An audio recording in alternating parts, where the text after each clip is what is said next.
We're good. That was weird a second ago. It wouldn't let me go live. I think we're good now, right?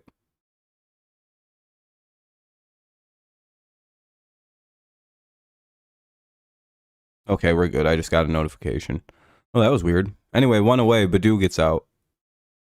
Now up is Green, then Torkelson, then Carpenter, Vierling, Meadows, McKinstry, Badu, and Rogers.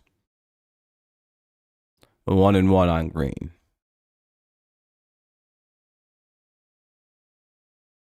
That was a rather low strike, though.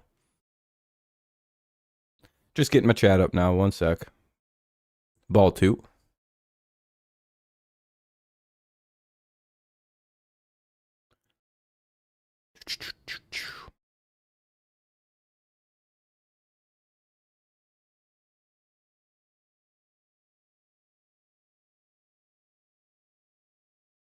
Oh, that was an old one. Okay.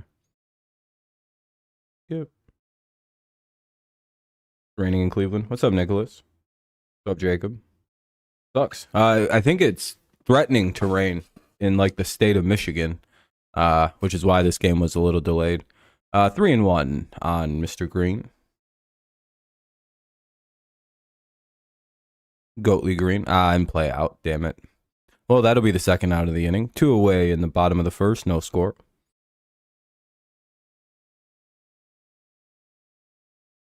Blue skies. Nice. Yeah, it was pretty nice the last few days, but I guess today is just going to be shitty. It's like, oh, of course, only because I'm not working. Ball 1 to Torkelson. Maybe we'll see a torque bomb today. He's been white hot.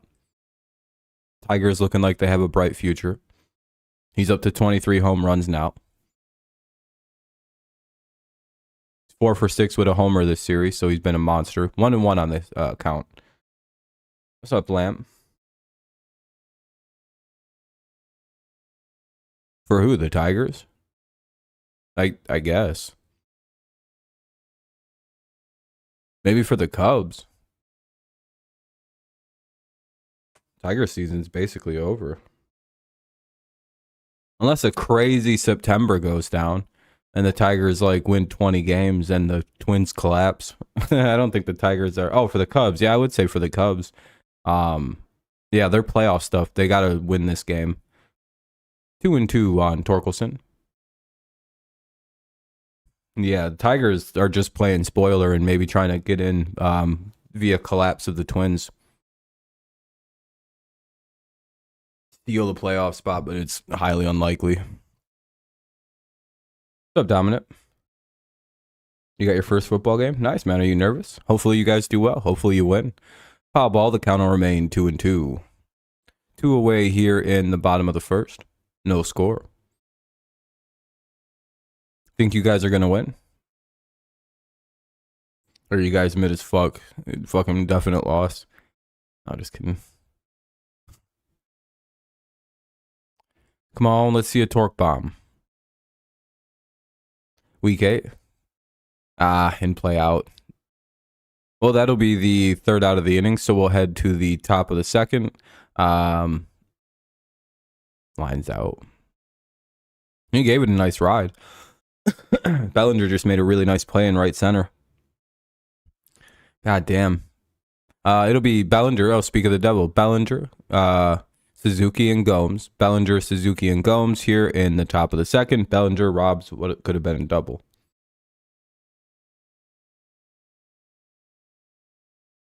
Yeah. QB throws 50-yard bombs at ease. Oh, your guys' QB? Nice. I want to go to the Christmas Eve game against the Cowboys. Yeah, I was going to say some of them tickets are probably crazy expensive. I would imagine the Patriots ones, those probably aren't so expensive anymore now that the Patriots aren't top team. Fantasy drafts, nice. Hopefully nothing bad happens in week 3. This is always a sketchy week.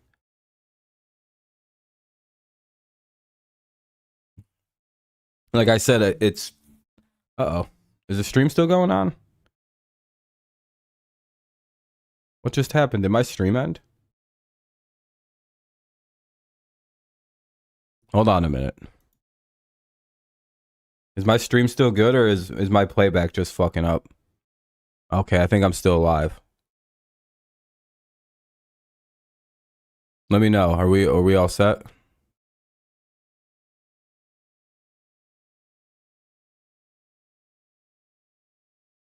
Okay.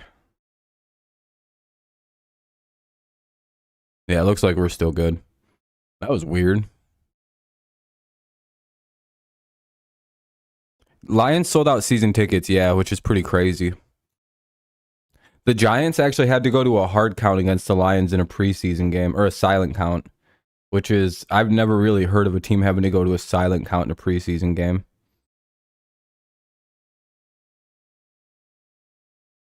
93 at kickoff. Sheesh. But yeah, I was going to say that's probably why you got pushed out. Ball one. Oh, in playoffs. There we go. Love to see that. One away. They get Bellinger quickly.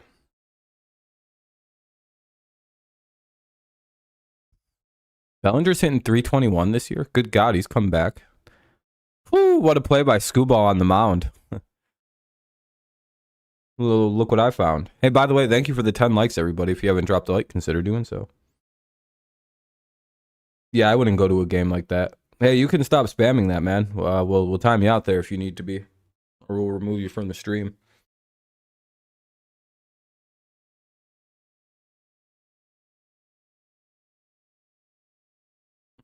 It's WLV and Will and center. Nice.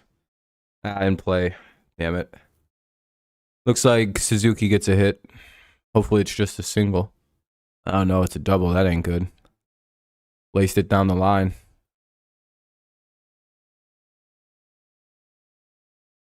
Probably next year. It kind of just depends on how healthy they are next season, what the AL Central looks like, and the continued development of like their trio. If all that can stay like on the path it's going toward, and everybody stays healthy, they could be a playoff team due to the AL Central being rather weak. I don't see it improving much next year. They literally could be the best team in the division, like just from top to bottom.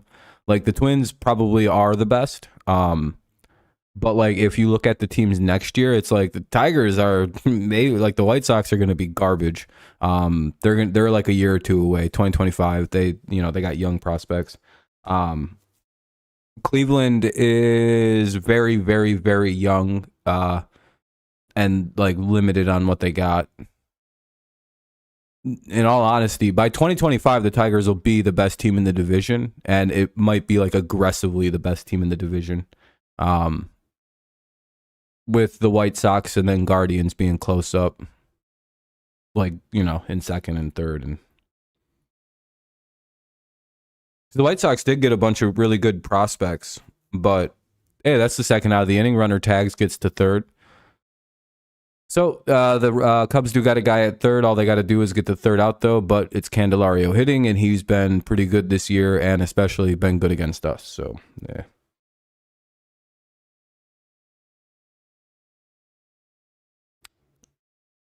And what's cool for the Tigers is they actually don't need to go sign any major position.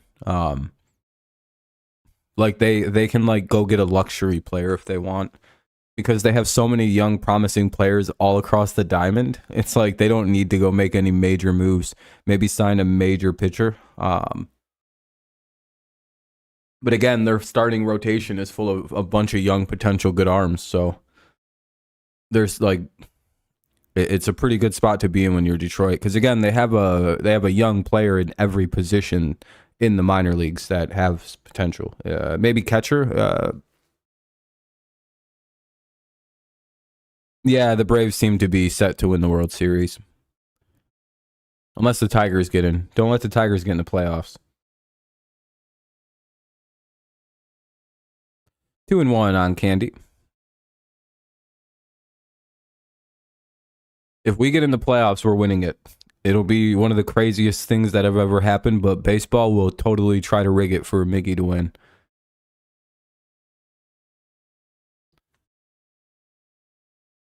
Call me crazy.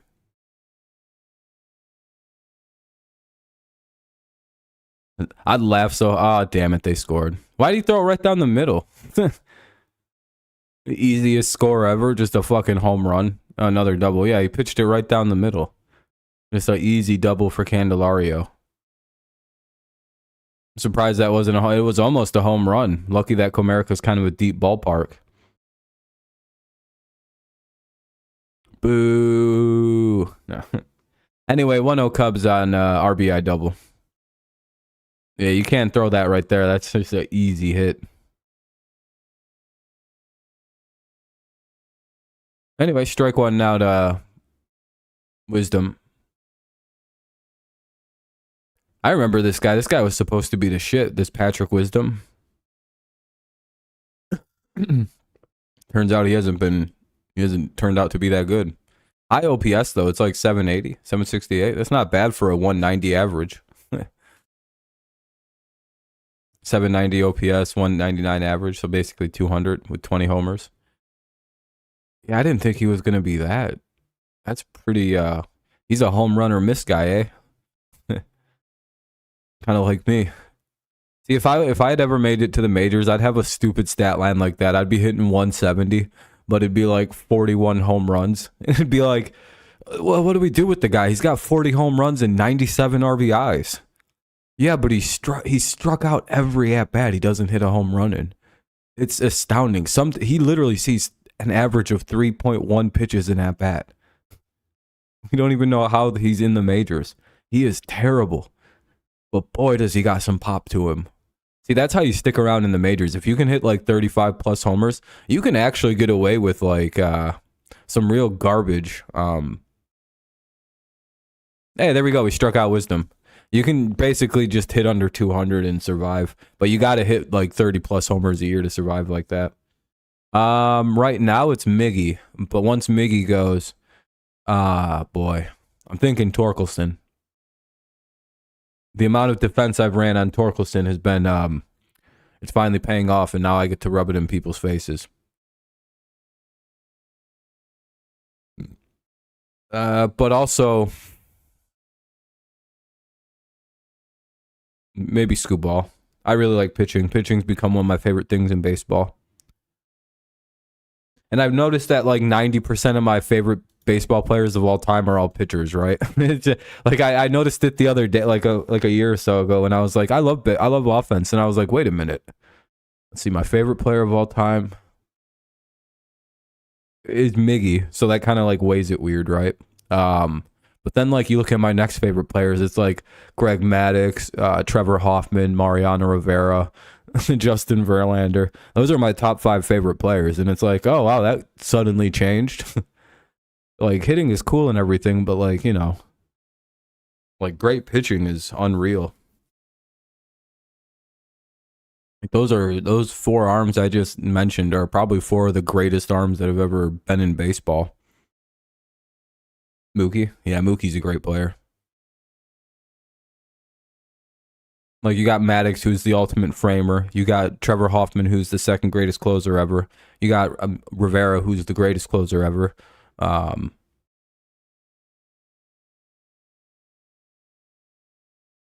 they're 2 fundamentally different style closer. And then, of course, you got Verlander, the greatest modern pitcher and arguably one of the greatest right-handed pitchers of all times as a starting pitcher.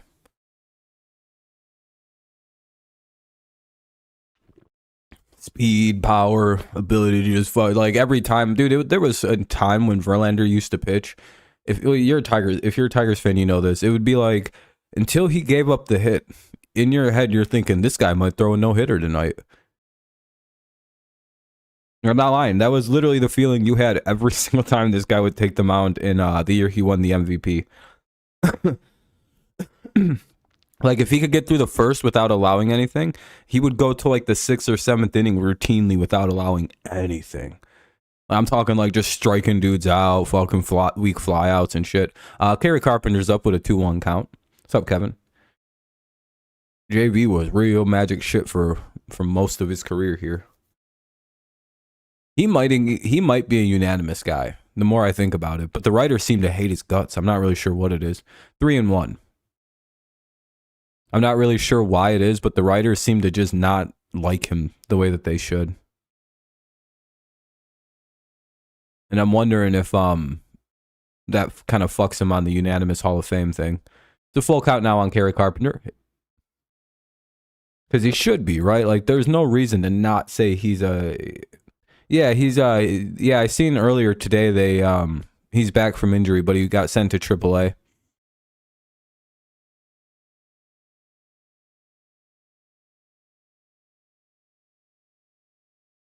It's pretty cool though that we're in an era right now where there might be 3 unanimous Hall of Famers, like first ballot guys. Considering that there's like 1 in all of baseball history, and it's Rivera. And you have to think like, all right, who are the guys? You got Pujols, you've got Miggy, and then damn it, Carpenter strikes out 1 away. And then of course you've got Verlander, who are the only 3 candidates probably playing right now. I guess Shohei, but we'll see. Strike 1 to Veerling. But like in terms of unanimous though, pretty crazy. Like that's all we got. When's Ichiro eligible?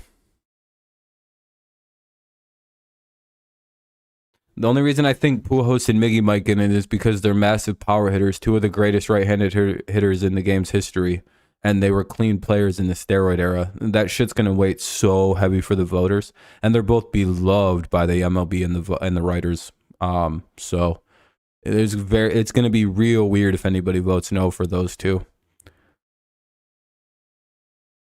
0-2 though on Mr. Veerling. Ball 1. And then with Verlander, I'm trying to think. The only reason no is because it seems like some of the writers do not like that guy. And I'm not really sure what he did to him. It's not like he ever he was part of the Astros thing, so they'll probably hold that against him. But that's about all I can imagine being an issue. Anyway, 2-2. Yep, Cubs are up 1-0. Tigers trying to see if they can match that run here in the bottom of the second. And not going to be from Veerling as he strikes out. 2 down now for Parker Meadows. I'm indifferent to the Astros. I don't really care about cheating like that. He'll be a Hall of Famer, but not for he may not be a first. Well, he'd be a first ballot guy even, but he won't be unanimous. Unanimous is impossible for guys to get almost. There's literally, I think it's literally just Mariano Rivera. Derek Jeter wasn't unanimous. I think 1 person or 2 people voted no.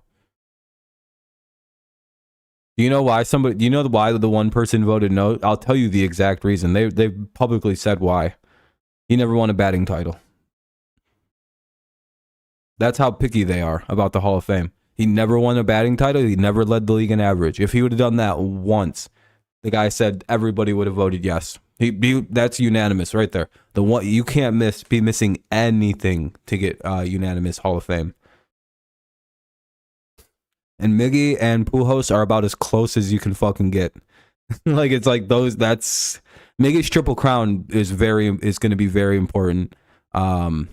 And the 3,000 hits, the 500 double, the 600 doubles, 500 homers, all those things are going to be very important. The fact that it's like him and Hank Aaron in a lot of statistics is very important for Miggy and the first ballot chances or the unanimous chances. 2-2. It's just hard, dude. You know what I mean? If Jeter wasn't unanimous, nobody. It's impossible. Parker struck out. That'll be the 3rd out of the 2nd inning. So we'll head to the top of the 3rd. It'll be Madrigal, Horner, and Swanson. Madrigal, Horner, and Swanson. Top 3. 1-0 Cubs. Good job to the Eagles. What's up with the Eagles? What just happened? It's like a random shout out. He's like, shouts out the Eagles.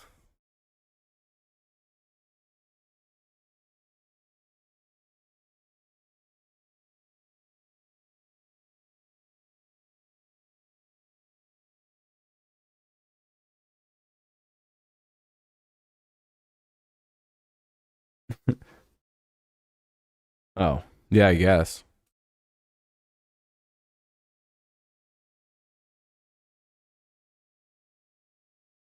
They keep signing linebackers, but, you know, hey, I'm sure Jalen Carter might actually be good. I know Jordan Davis was really good. Why might Watson get suspended? What for what?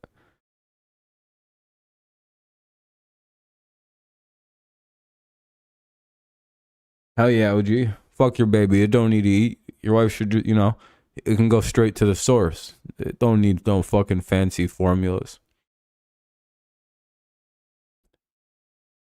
Besides, have you seen how big these fucking kids are these days? They're putting some weird shit into that fucking formula that they're feeding babies. Babies are 8 times bigger. I seen a 13-year-old. This dude was 6'4" the other day, and he and his 6'2" friend laughed at me and called me a beta and beat the fuck out of me. It was embarrassing as shit, dude. And I couldn't even hit him back. They're like, you can't even hit us because we're kids. And I'm like, oh, you guys are full grown men. They're like, no, bro, I still shit myself. And I was like, oh god, it's fucking terrifying. Yeah, you don't want. Yeah, they're fucking violent, and they're like, we're baby formula babies. I'm like, so was I. Leave me alone. It's 0-2 on Madrigal. Yeah, I'll be streaming tonight. Yeah, we defeated the Eagles in a Super Bowl too. It's 1-1 right now. We're tied up with the Eagles. We got to play a third one pretty soon here. 0-2, probably this season. Patriots Eagles Super Bowl, very possible. All right, they got Madrigal. That'll be the first out of the inning. Sure, man. If you want to, Jacob. I don't care what you share, man.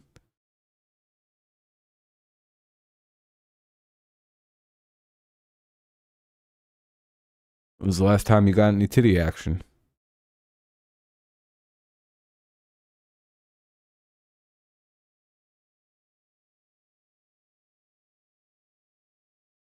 Oh shit, looks like Scooball's expecting a baby.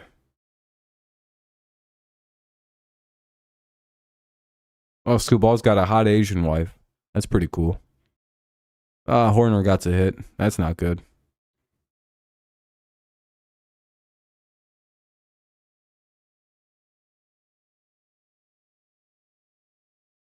At least it's just a single then.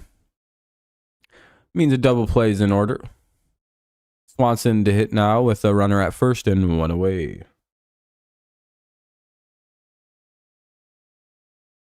You guys beat the Dodgers? That's really good.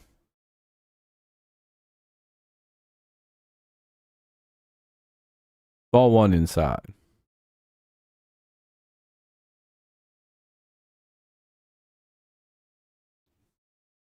You guys want to know what's funny? You should look up a picture of that Barron Trump. That kid's like fucking 6'6", dude, 6'7". He's hilarious height. He should be fucking playing basketball. I don't know what the Trumps did and fumbled that, but that kid should be a #1 prospect right now for whatever class of high school he's graduating in. Why'd you get rid of that guy?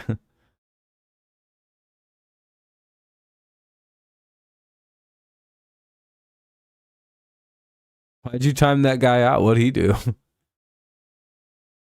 Jacob is the Baltimore Orioles. He's like, listen, you can't spread defamation about my team. It's just the truth. No, yeah, you have to lie. That was so funny. Did you guys hear about what happened with that guy? Yeah, now he's acting just like the Orioles. What? Whoa, we didn't mean to suspend that guy. Whoops a daisy. 3-1. Yeah, that Orioles broadcaster basically pointed out the Orioles had a tough time winning in Tampa Bay, and they fucking like suspended him and threw him off the air and shit. And then it leaked out that the Orioles don't allow their broadcasters to say anything negative about teams, like, or about the Orioles, nothing bad, only positive stuff, only good. And it's like, I hope people now understand why Matt Shepard has a problem sometimes pointing out the very obvious on the Tigers, or why broadcasters sometimes just ignore the obvious. They're literally not allowed to. They're not allowed to.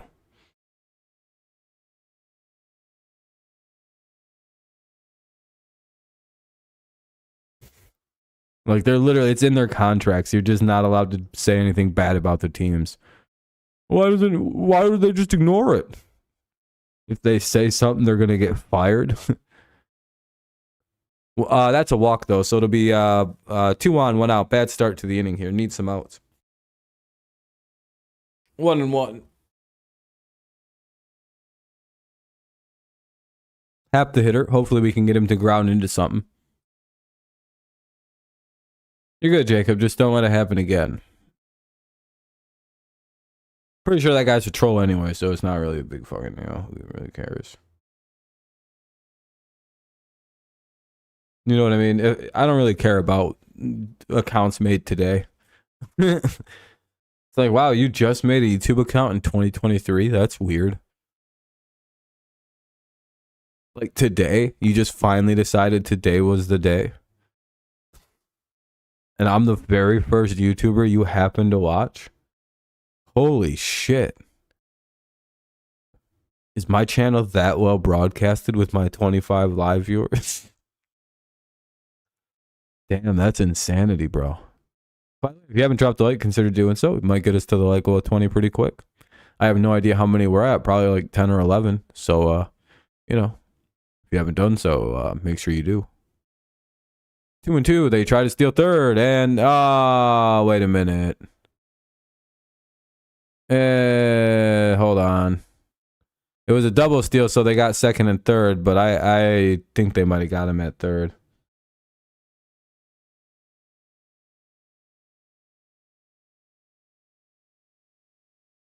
Veerling missed the tag. Son of a bitch.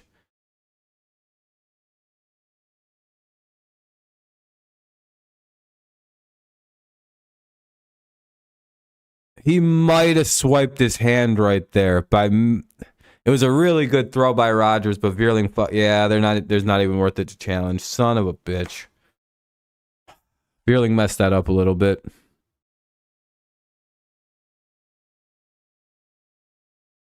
Good slide by Horner there.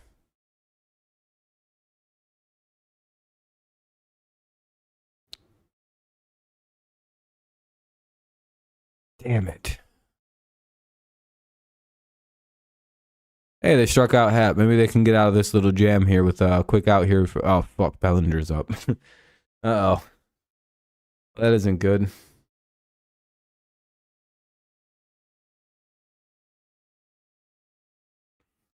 Strike one. Hey, maybe we can win this lefty on lefty matchup. Who knows? Need a little bit of a break here. Or else the Cubs could take a nice aggressive lead.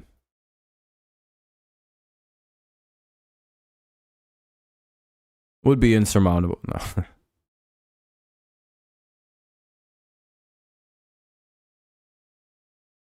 No. Fuck. Well, it's 3-0. There's about a 0% shot that in-play runs is in multiple runs. Especially with 2 outs. Little whoops-a-daisy single, that's 2.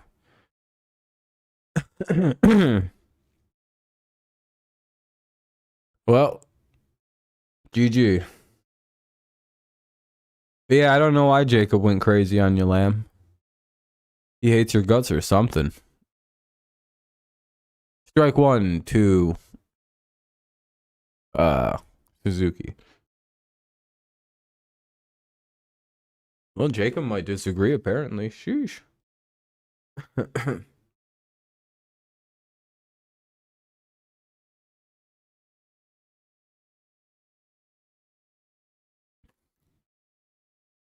What did we say about the word just? Unloading your statement, stupid. What did we tell you about the ways you give yourself away? Hey, they get the third out of the inning. All right. Damage has been done, though. It's 3-0. Bottom of the third coming up. We'll see what McKinstry, Ibanez, and Rogers can do. Maybe the Tigers can get some offense going. Extra. You got to stop couching and fucking padding your statements with them. I just and. Yeah, or, yeah, there you go.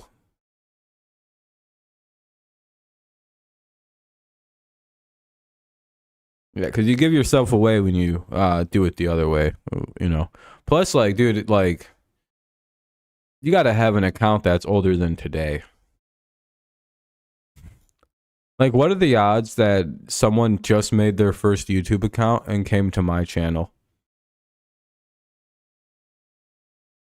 I mean, you just use phrases. Your account was made today. That's always going to be your biggest giveaway. I'm just being honest.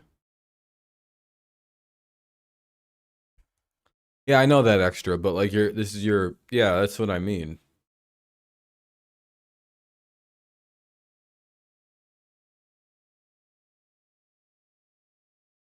If you have accounts that are like a couple years old, it's a lot harder to immediately suss you out that you're probably extra. Okay, what's your other channel name?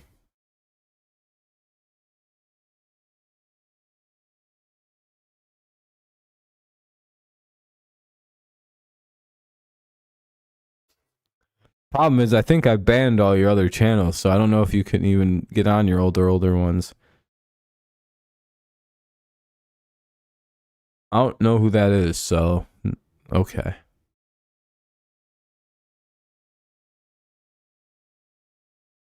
All right. Totally believe you.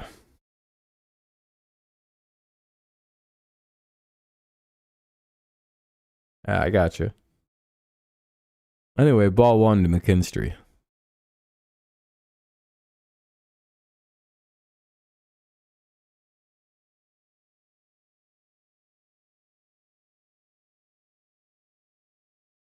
Ball two.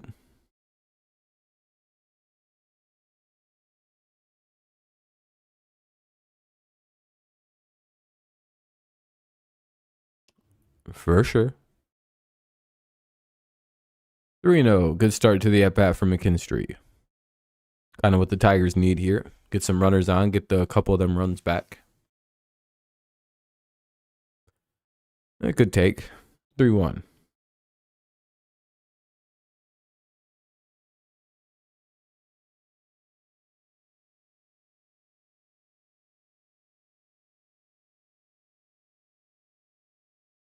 And that'll be ball four. Tigers get a runner on now. Good start to the inning. Let's see if they can cash him in. Here's Andy Ibanez, who's had himself a good series. Has a couple homers. The big game yesterday. See if he can spark it off again this afternoon.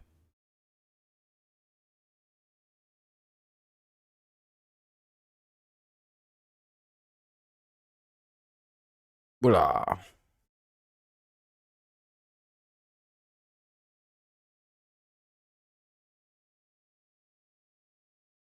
Strike one to Ibanez. Fuck.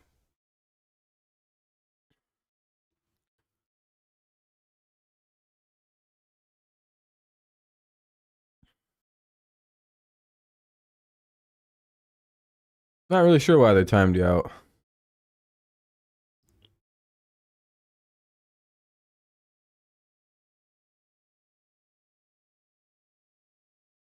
Jacob was talking about how you triggered him and he has bad PTSD, and yeah, I'm not sure. Anyway, that's in play outs. Hopefully it's not a double play. But with who's running, it's not impossible. Cool, never mind. He got the runner over to second. Nice. It was actually a pretty productive out. One away, runner at second now. Here is Jake Rogers.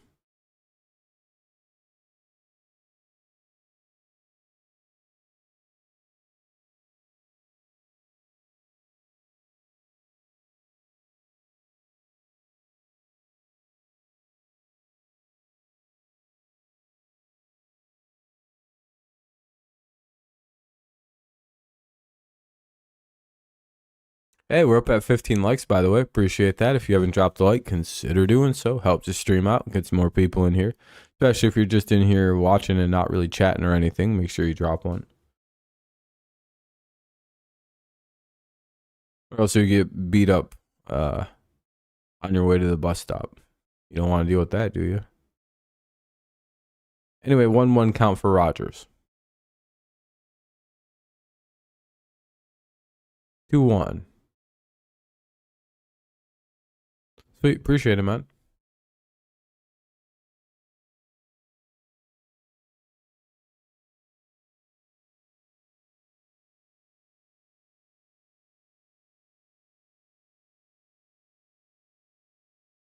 Ooh, I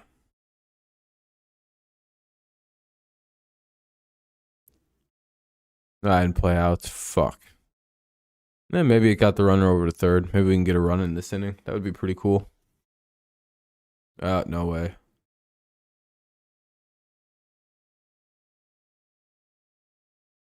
Kind of an unproductive out. Runner has to hold over at second, so now it's 2 away. Runner is still in scoring position. And now up is top of the lineup, Badu.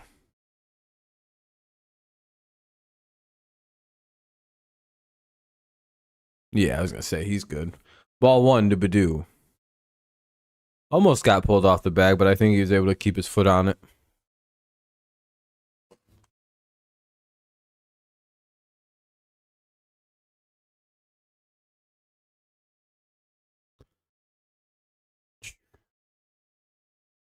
Ball 2.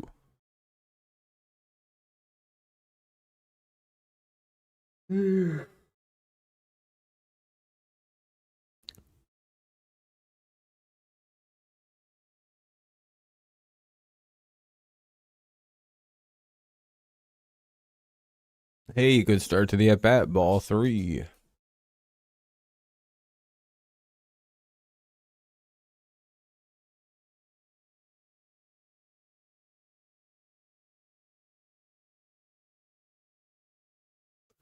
If you swing 3-0 here, it's probably going to be right around the middle of the plate. He didn't swing at all, and he could have swung. Would have been a fastball right down the middle, basically. Maybe a pitch you should offer at next time if you're Badu. I know he probably doesn't have a green light, but like, oof, that's a home run pitch for a lefty. Yeesh. That'll be a foul ball. 3-2. Sometimes you kind of got to just take the swing 3-0.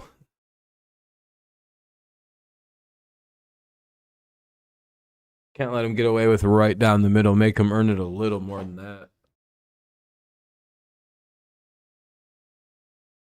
Make him stay buzzing around the sides or fucking give up the home run.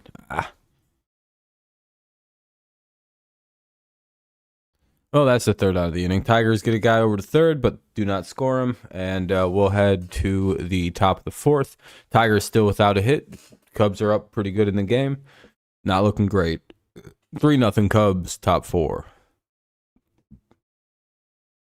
Gomes, Candelario, and Wisdom. 6, 7, and 8. Yeah. Top 4. Not going great if you're a Tigers fan tonight. Tigers getting cheated, of course, by the Liberals.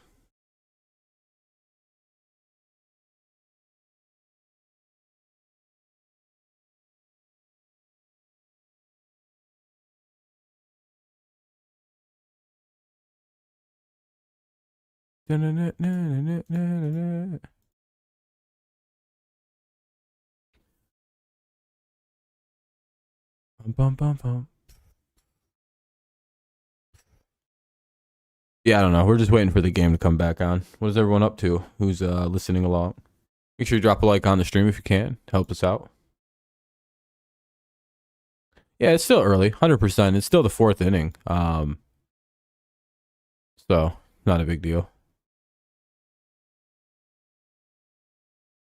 Nah, especially with the way the offense has been playing. Hey, we hit 20 likes too. I appreciate that, everyone. Good looking out.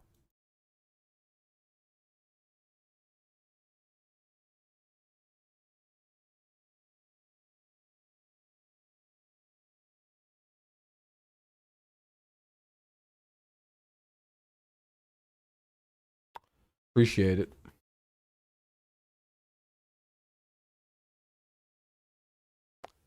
Hopefully we have a quick inning here. We could use one. I'm giving up a 1-run, 2-run innings.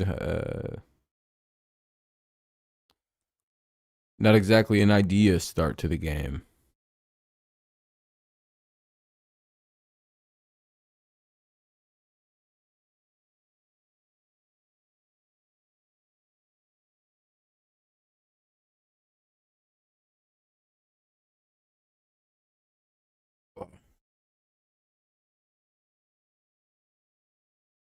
But no, yeah, Sinclair, you're right though. They should be able to bounce back. God damn it! Another pitch right down the middle, and another hit. Oh, and that one hit off a scoop ball. That sucks.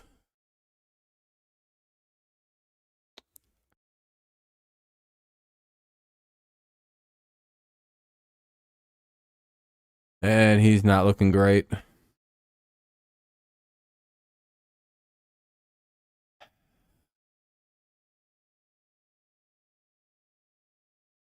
Scoop took a liner right off the leg, and now he's down. Hit him right in the thigh.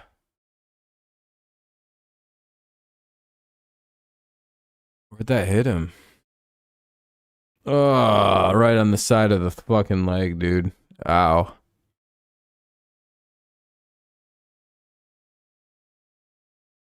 Oh, man, that sound is awful.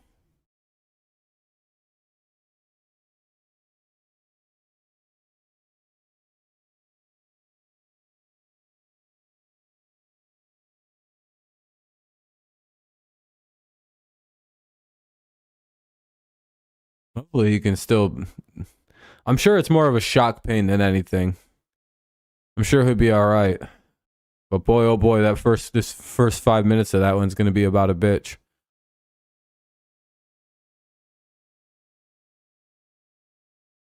He's going to see if he can still pitch.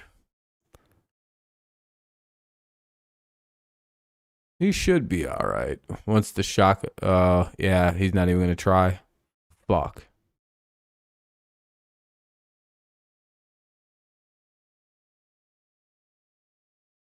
And it's his push-off leg, too, because it's his back... it's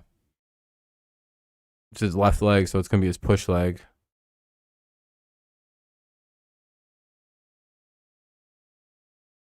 I gave him a thumbs up.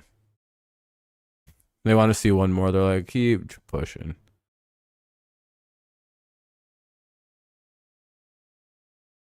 All right, he seems good. Looks like Torque. Yeah, Torque. I'm not. Yeah, the wins or whatever. Now that we've seen the development of this trio of Torque, Green, and Carpenter.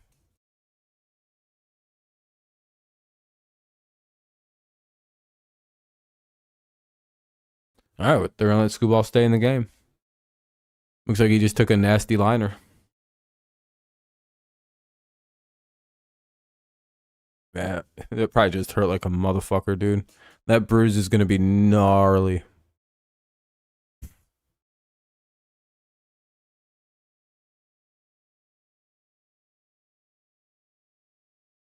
All right, strike one. Let's see if he can get out of this. A double play would be huge.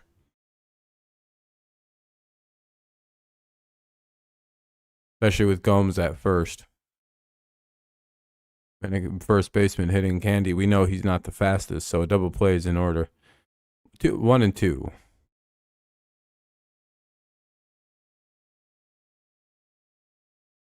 Setting up the high and away if they want.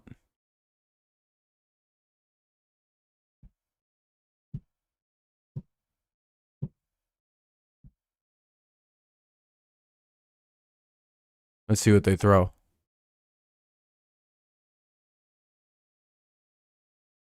Go right back low and away. Or low and inside.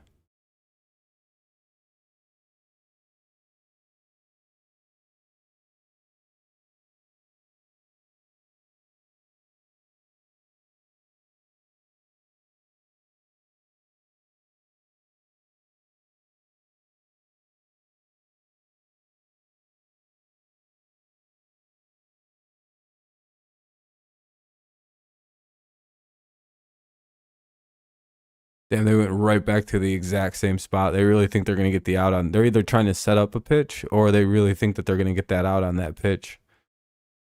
Because they've essentially thrown the same pitch 3 times in a row, basically in the same spot with very little variation.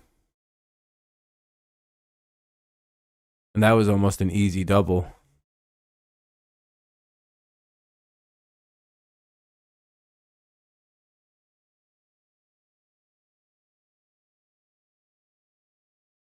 I'm thinking that high and away spot's going to be where they throw this next one. Yeah, I was kind of right. The high and more middle cut. Wonder what they're trying to set up here. Still 1-2, runner at first. Nobody out here in the top of the fourth. 3-0 Cubs lead.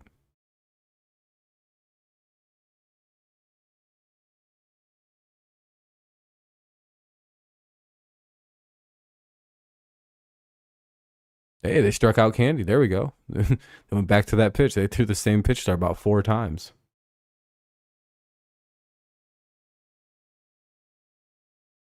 Yeah, I'm pretty good at pitch theory. I'm getting better at the pitch stuff here. That was a nice pitch. That was filthy. Candy got froze. He was not expecting him to go there a 4th time. That's always the effectiveness of setting up a pitch, throwing the same thing 3 times in the same spot, then going up and then going right back. They like don't expect you to just go right back to the same spot. He was probably expecting the high and away again, based on the way he was kind of setting up. He looked like he wanted that high pitch again.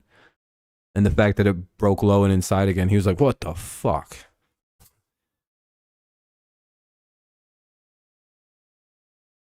It was a good sequence. In play outs, let's see if it's a double play. With Wisdom hitting, good shot. It could be. I think Wisdom plays first base when he's not DHing, so. Fuck, he bunted it basically. Just too much of a slow roller. Runner gets to second, but there is 2 away.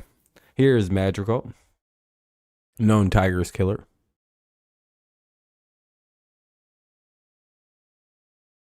Yeah, there's real good psychology in baseball, especially the pitching, art of pitching.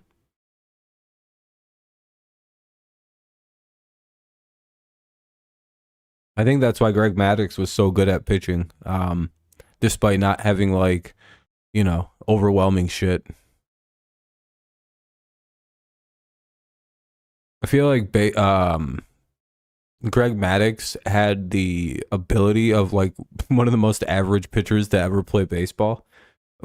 But like he understood theory of like the theory and like the art of pitching so well, and he could just paint corners.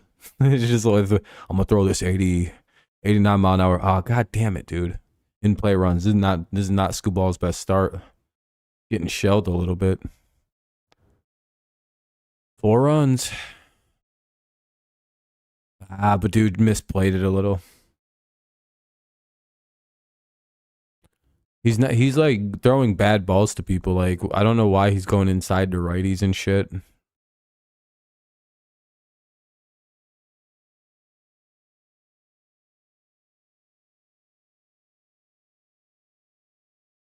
Just with the way the shit moves. Because if you make contact in the right spot, like that, it's just like free hits off lefties.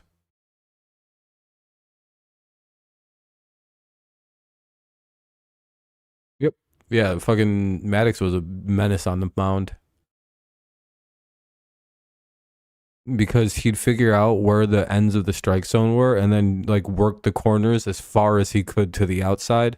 And then as soon as he found out where the ump was calling it a ball and not a strike, he'd work literally. It'd be like, here's the strike, here's the ball, here's where Maddox is pitching it. Boom, boom, boom, boom, boom, boom, boom, boom, boom, boom. Every single pitch. Dude, you know how frustrating that'd be? And it's just like just out of reach. Or if you hit it, it's going to be a dribbler. Oh, that shit, dude, that shit was just art every time. Or like if you wanted to throw a high piece of cheese, you'd just be like, all right, fucking let's see where the very tip top of the zone is. He didn't really work up though, because he didn't throw hard. Mainly low and outside, inside, there we go, got him to pop out. What's up, Cleats? Yeah, Randy just worked on speed, but also Randy figured out how to pitch. Thanks to Nolan Ryan. Little hint, if you don't know, when you pitch, you should land on the ball of your heel. No, I've never seen Happy Humors. But like when you see, you can check it out. Instead of like landing on like your heel, which is what a lot of people do when they pitch, they don't even realize it. It's something you don't even realize you do until somebody says something. But when you come down, you should land on the on this part of your heel. on your foot. So that way you'll be stunned at the amount of control you gain from that.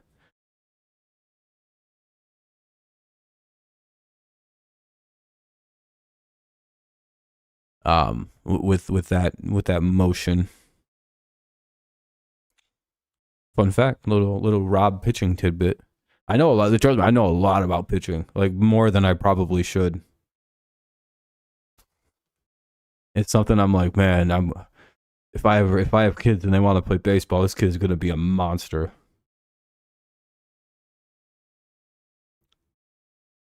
95 Braves probably, just because it actually is that the one that won the World Series.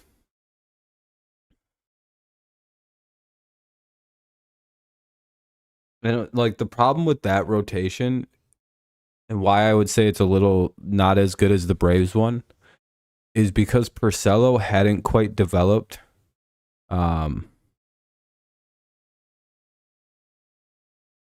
into like who he'd be in Boston, right? So he wasn't quite who he was. So it's like what Price, Verlander, and Scherzer versus Maddox. Oh my god, dude. I'm like blanking on the guy's name. Maddox fucking. Whoa. You know what's sad is I like can visualize their faces and everything. That's like the worst part about this, that I just can't remember the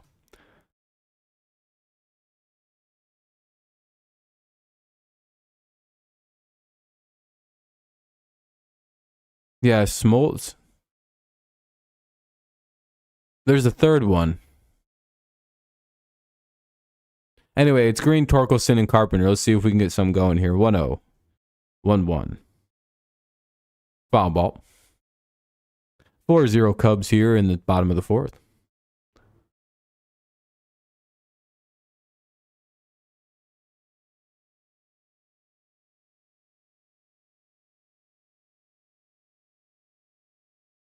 I'll have to look it up. I can't remember.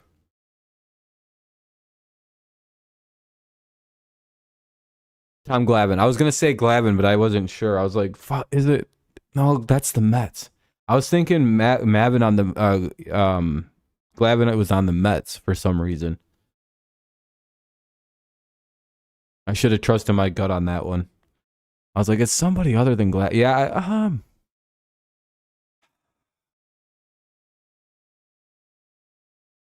versus Scherzer, Verlander, and Price.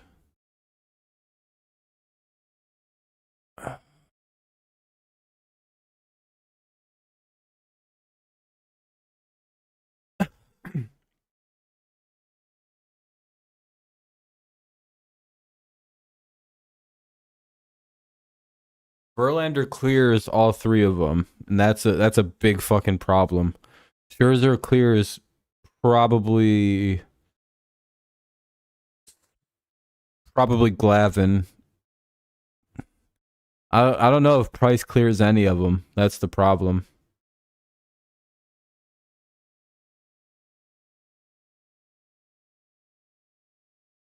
No, but I mean he was still there. Fister and Sanchez weren't really shit either, though. I mean, to be fair. 1-1, 2-1 on Torque. One away here in the inning. I don't know. Problem is with Verlander there, it's kind of hard to top any rotation.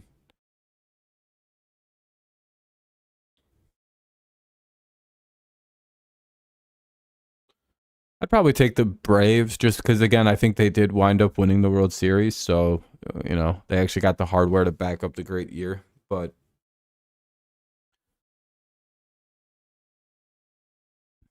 second out of the inning. And the thing that kind of fucked the Tigers in the end was the pitching. So, like, as good as like those individual players are, it's like our pitching was kind of the reason we didn't win more. Hey, fucking weird, fucking annoying guy.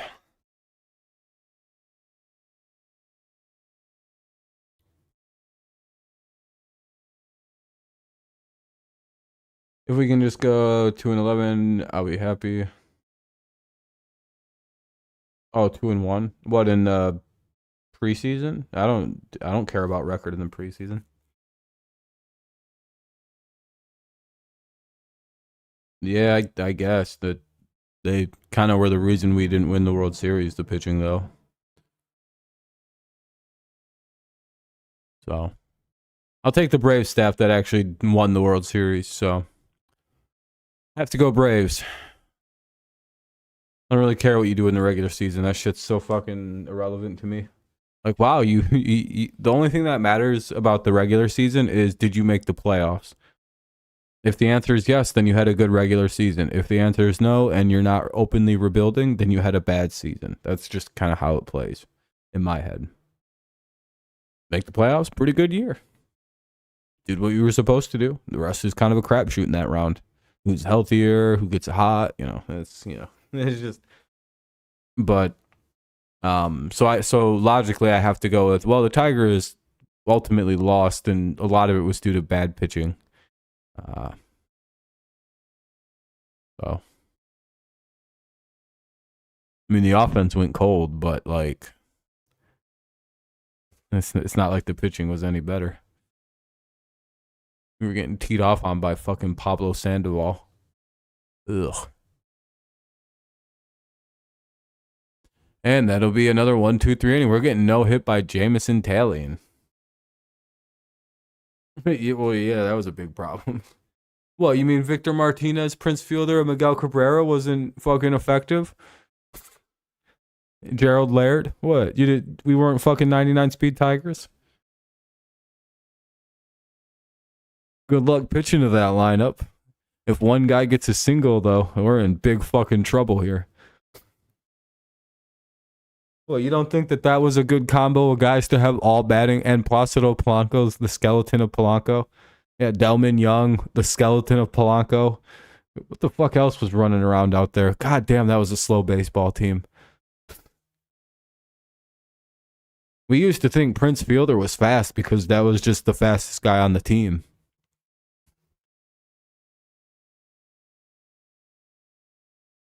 What's even worse is Austin Jackson was slow as shit too, and we thought he had like 99 speed. We're like, look how fast Austin Jackson is. Meanwhile, he'd get like 10 stolen bases a year because he's slow. I don't even know how we had slow outfielders, dude. That shit's embarrassing. They just played deep as shit and ran forward to get the ball.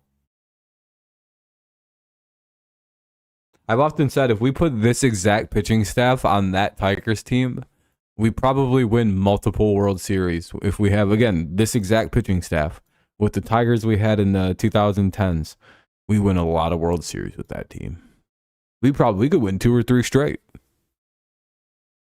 The biggest problem with that team was pitching. I'm telling you, that front center and that was that fucking bullpen, dude.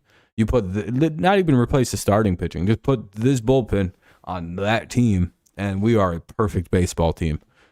That team does not lose very often, if ever. Imagine if we had Lang on the 06 Tigers. Could you? Oh, dude. On the 2012 Tigers, we could bring out Lang and Foley. Man, that would have been awesome. We have a shutdown closer on top of that who's young and fucking actually good at closing.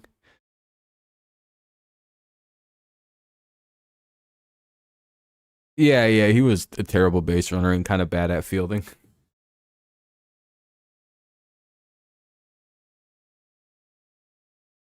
Oh no, he kind of was slow though.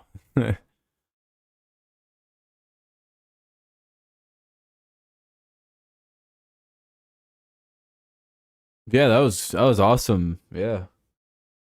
2 completely washed players that would have been awesome like 6 years sooner. Dombrowski the genius, let's sign closers 6 years past their prime to massive contracts. Why is everybody, I don't understand why, everybody misses this guy. You guys don't miss giving out fucking $30 million contracts to closers who were good 4 years ago? What the fuck is wrong with you? Is that what you guys really miss? Okay. Yeah, how are the Phillies looking right now? They're a definite playoff team this year, right? I have no idea. I haven't heard a single thing about them this year.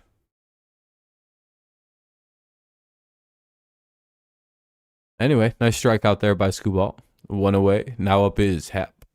Swanson strikes out. But at least the Phillies have a good future because they have all them top prospects still.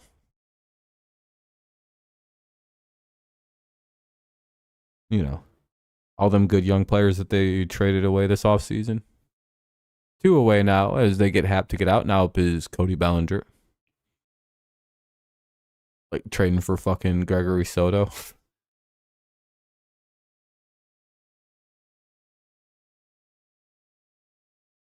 He's been all right for him, but it's like, boy, they gave up a lot to get that guy. Gave up Vierling, who probably could be pretty useful to a lot of for them right now. They gave up Maton, which he hit really good for them though. But if Vierling turns into a really good player overall, which he kind of has the potential to, that's a bad trade for the for them. I will say the one thing though that's kind of been a bummer is Joe Jimenez is playing really good for Atlanta, and I'm very happy to see that. But it's like, damn, I knew he was good though. I wish we wouldn't have traded Joe Jimenez. I knew I was right about him. Anyway, it'll be Vierling, Meadows, and McKinstry. Good inning there for the Tigers. They really needed that. It's 4-0 Cubs, and the Cubs have a no-hitter right now. Technically, yeah, no-hitter. I know you're not supposed to say the word no-hitter when a team's throwing a no-hitter because it could jinx the no-hitter, but, I'm just saying. Damn, Sam Darnold named quarterback 2 over Trey Lance. Uh-oh. Damn, dude, Trey Lance has fallen.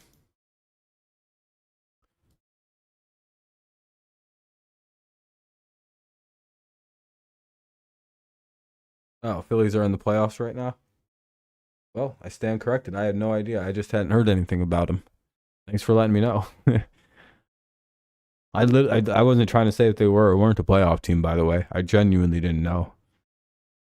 I just remember when we had played them, their record wasn't so great. I don't even think they were 500 yet. Or they were just at 500. Something weird was going on. Either way, it's Vierling, Meadows, and McKinstry. Right, left, left, right, left, right. That's almost how the lineup lines up, but it's backwards. It's like left, right, left, left, right, right, left. Kind of like a weird inverted version of March Steppen.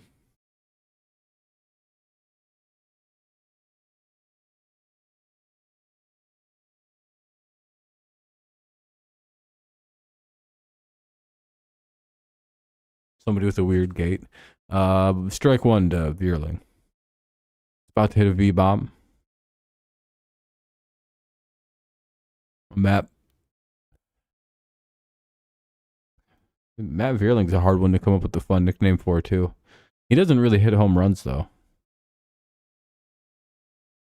1-1 on a pitch that should have probably been called a strike. Ooh, squeeze. And they get the out anyway. Ball don't lie. It's 1 away here in the 5th of a no-hitter. If we get no hit by this guy, that would be hilarious. I'll sue Kevin. Like, damn, we got no hit on my day off. I shouldn't have fucking called this game. Maybe I'm the bad luck. Ooh, they're looking at the potential call-ups for the Tigers. They got Wencio Perez, Dylan Dingler, Justin Henry Malloy, Eddie Leonard, Colt Keith, Andre Lipsius. Bunch of people that could be called up. See what I mean by the Tigers really don't have to go get like a big name veteran bat this offseason. They have enough like young players and like a couple vets still where they could make that work. And plus, like if they continue to develop for the rest of the season, they can kind of depend on Torkelson, Green, and Carpenter to lead the way with a player like kind of just like Javi, like one vet and maybe like get a backup veteran catcher. But again, you have like 2 very good young catchers in Knapp and Dingler behind Rogers. So like, and Rogers is pretty much Rogers is almost 30 years old. He can be the veteran. I mean, to be honest. Yeah, Meadows gets out 2 away. Like, do they really need any? Maybe go get one pitcher, but if Erod stays, bad either. Things are looking pretty good. Now, again, if they don't like the development of a position group, they should, but I hope Ty Madden gets called up. I hope Flores and Ty Madden eventually. I'm pretty excited about those two for our pitching. Job is a 2025, I'm guessing. The only thing I could see is the Tigers maybe going for a corner outfielder if Austin Meadows isn't ready to go next year. Or they let him go. Just because I don't think we have very many like outfielding prospects right now. I think that Parker Meadows was the only one. And then, of course, Max Clark, who's a couple years away. I think that's about it. Our outfield's pretty barren. So I wouldn't be too shocked to see like them maybe go for like a big name outfielder this offseason. Like a corner guy, especially if they let Austin go. That could be a position that they could benefit from. Hell, even a center fielder, like a plug gap center fielder. McKinstry flies out, third out of the inning. Now the Cubs are officially in a no-hitter, by the way, because now it's the 6th inning. They're not picking him to start the season. Brock Purdy's the Niners starter. It's just the backup is officially Sam Darnold. And because Sam's had a better preseason.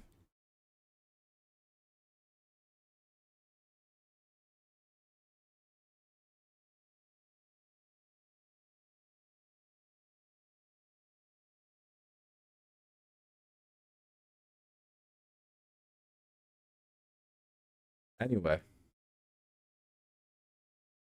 It'll be Suzuki, Gomes, and Candelario, 5, 6, and 7.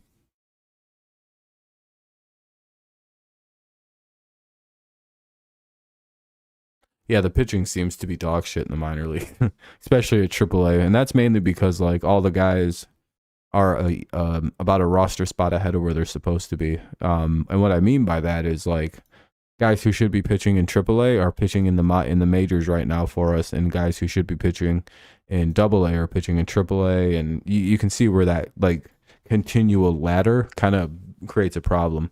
Due to all the injuries, all of our AAA pitchers are in the majors right now. Like if Reese Olson was down there in AAA, he'd come out there and kick the fuck out of people.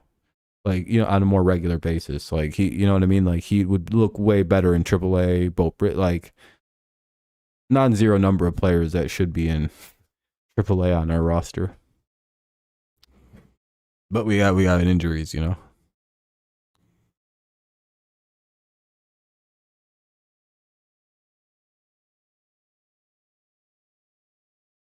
And that's not like a statement against the people. It's just like kind of like the fact of the matter.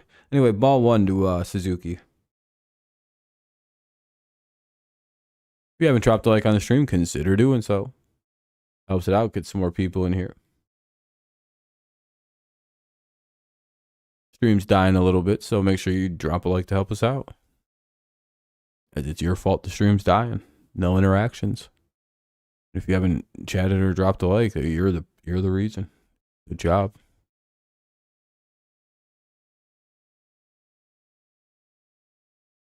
I blame you.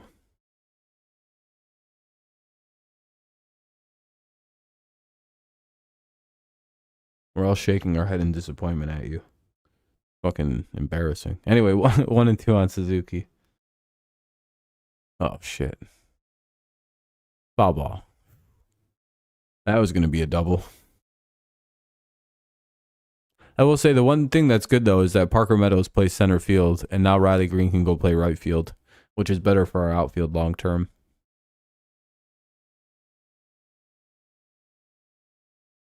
Because I mean, inevitably Max Clark is going to play center field.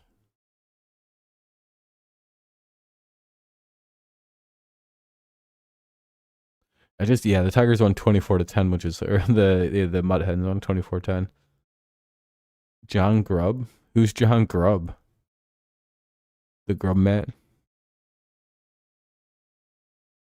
Sounds like a super villain's regular name before he becomes like the Grubmeister. I don't really care about history of sports. Yeah, I don't really care. If it happened before I started watching, I don't give a fuck. I'm gonna just be real. Yeah, you're talking wrong guy. I don't care about trivia. I don't. Okay. Who's John Grubb? He was on the 1904 Tigers. Yeah. Okay, man. I don't give a shit. Cool. Oh, I've never heard of Al Kaline. He wasn't significant to the history of the game. Who's that?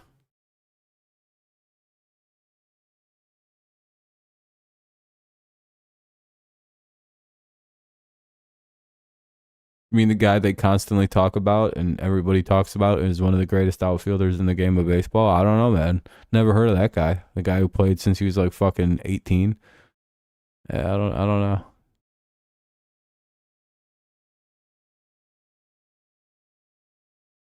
Certain things are worth knowing about, other things aren't. There's a difference.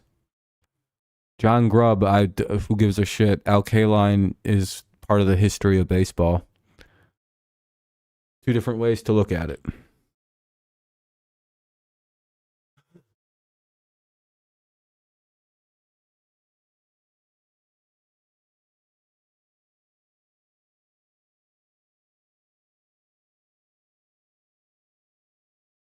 Sorry.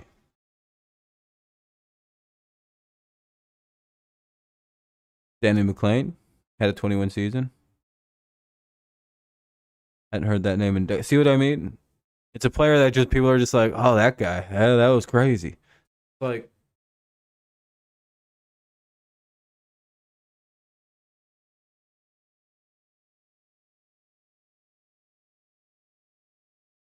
I'm not a history of sports guy. Like, I respect the game's history, but it's like the esoteric small stuff I'll never be able to know. That's just stuff that I don't care to ever look up. And if it happened before I was watching, I kind of just don't know it. That'll be the second out of the inning. Nice play by the shortstop. 2 down. Now up is Candelario. McLean was much better than Doyle Alexander. Yeah, I would imagine with the name like Doyle.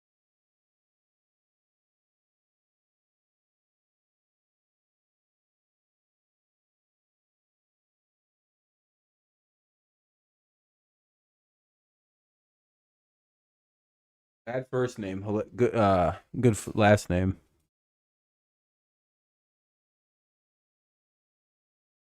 Yeah, cool man.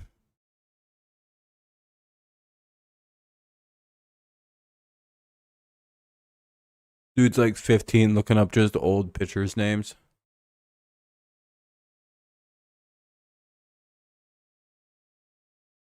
All those people were became trans, so now you're praising trans people. It's kind of weird, ATF media. I mean, to each their own.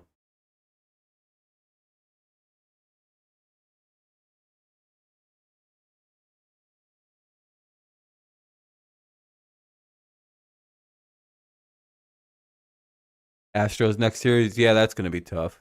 Ibanez, Rogers and Badu. Ibanez, Rogers and Badu. It'd be funny if we beat them if we swept them, because they're in like a really deep playoff race to try to win their division. And if they lose 3 to the Tigers, that'd fuck them up so bad because they're real close to catching the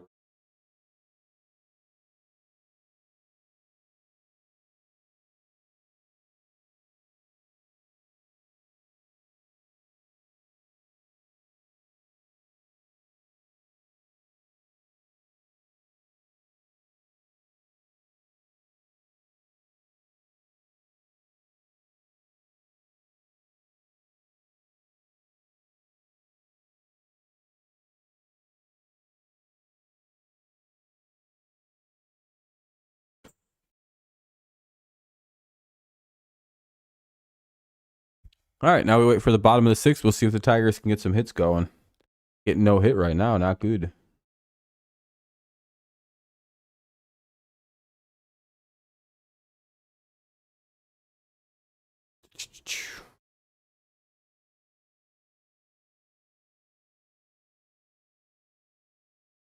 Well,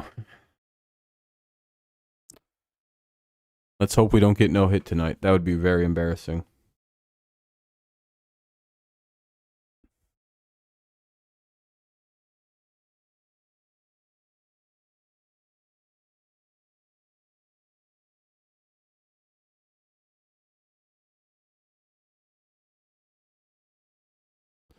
Damn, that guy who led that Warner group or that Wagner group in Russia got killed in a plane crash. The plane got shot down.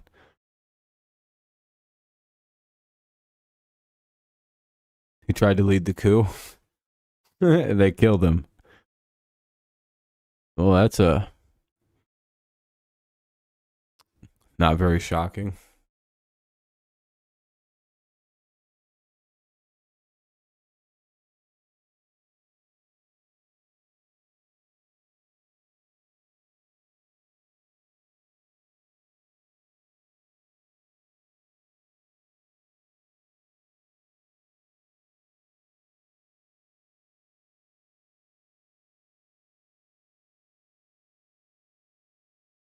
Anyway, 0-2 here on Ibanez.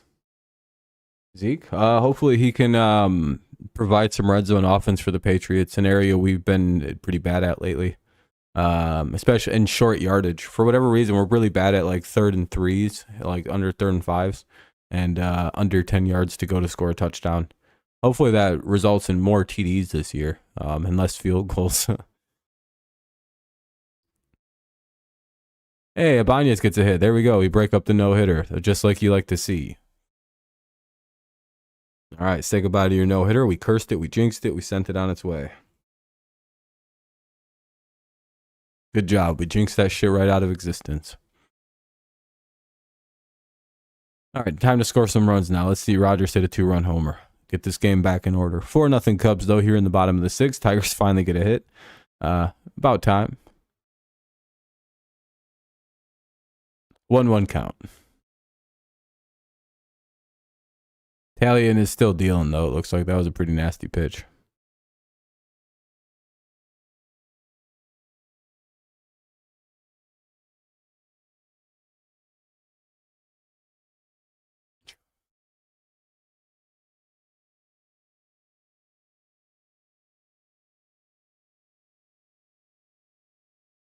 Two and one.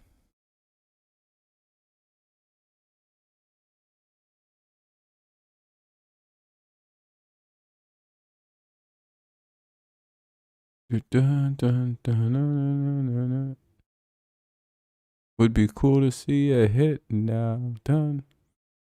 Couple more hits. 2-run homer. 2-run in the park home run. The most likely outcome of this at bat. Ooh, that was a ball, I guess. 2-1. Or 3-1. Cubs are kind of getting squeezed right now. Oh, there's been a couple real bad calls against the Cubs. I mean, it's good that the Tigers are getting, helped out, but it's also, those are pretty bad. Hey, in play, no out. There we go. That'll be a nice in the park home run.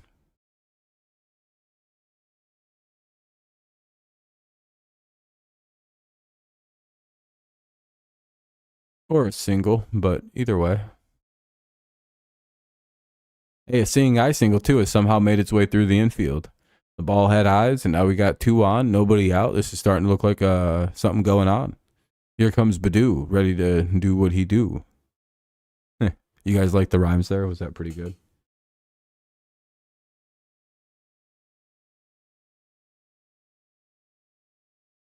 School kill Badu. School Badu.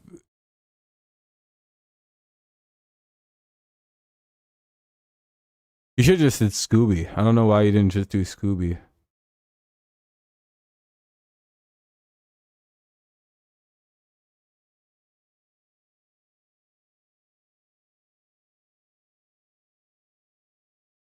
Or you could have even said Scooby Badootie, and that would have been really funny. But you just went with Skoo Akil Badoo.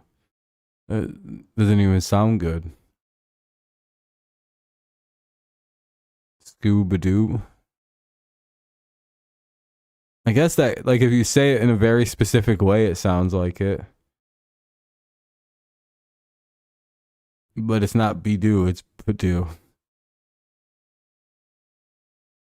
But Scoob would have gotten it. Hey, base hit. There we go. We got bases are loaded, nobody out. This should at least be one run. But the Tigers are kind of kings of fucking up with the bases loaded. Here comes green, bases loaded, nobody out, bottom 6, 4-0 Cubs. What's gonna happen next? Mound visit. If they bring in a lefty pitcher, that's no fun. You know who's gonna hit bases clearing double though? Riley Green. That's who. Yes, sir.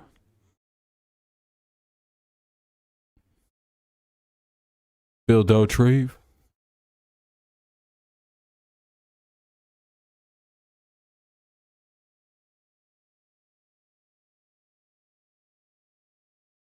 Cubs are getting a guy warmed up. It could get ugly here. Base hit could score 2.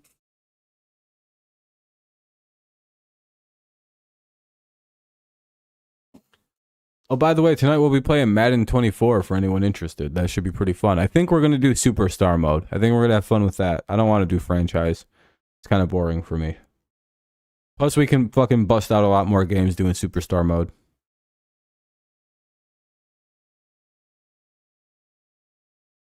Strike 1 to Riley Green. Oh, the Cubs get a call back.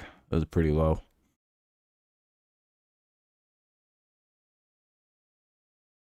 So Rob Dirty, the quarterback, will be reborn. 2-1 or 1-1. Thought about making a receiver though. I thought that'd be kind of fun.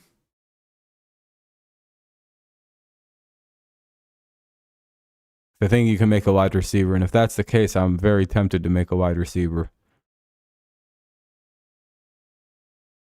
We'll be the shit, dude. Make him real short.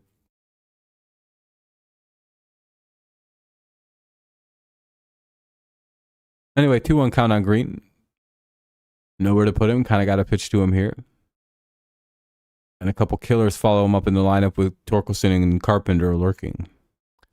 3 of the Tigers' hottest hitters with the bases loaded and nobody out. Could go bad. Could never know. Need to do something here. If you're Riley Green, a base hit would be huge. It's 2-2 though now. It's a foul ball.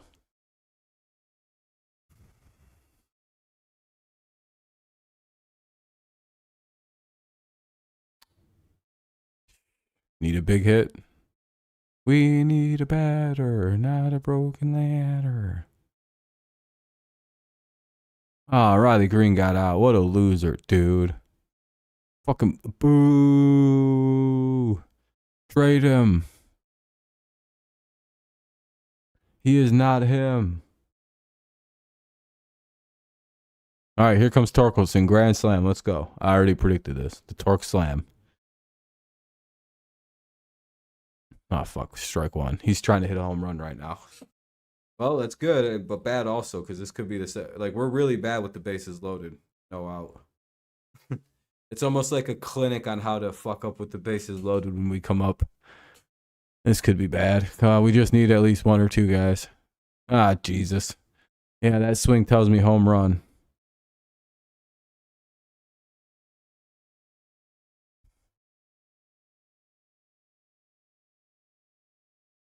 In play outs, no runs. That sucks. And it wasn't deep enough to get a run in. Awesome. Like I said, we put on a clinic on how not to score with the bases loaded.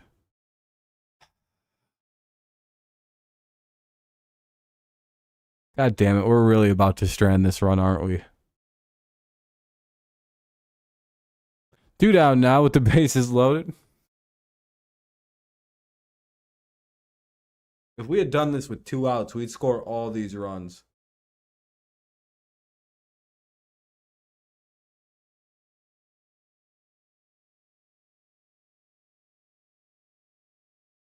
That's the annoying part of this team is like if they get the bases loaded with no out, 2-0 to Carpenter with no outs, they'll give up 1 run. Or they'll, you know, like if there's no outs, they'll like score none. But if they load the bases with 2 outs, they score all the runs and they keep scoring. It's fucking stupid. All right, 2-0 count. Hopefully you can do something with it. 2-1.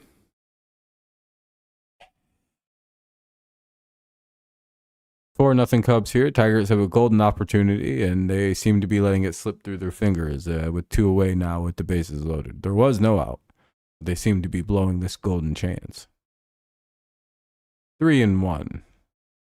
Hey, if they walk here, that'd be good enough for me. I'll take 1.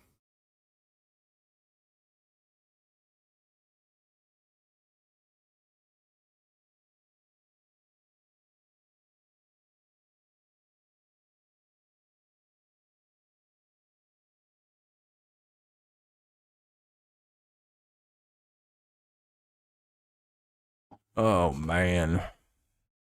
3-1. Need a big at bat. Need to get at least one of these guys in. In play runs. There we go. That's all we needed. Was just a little single.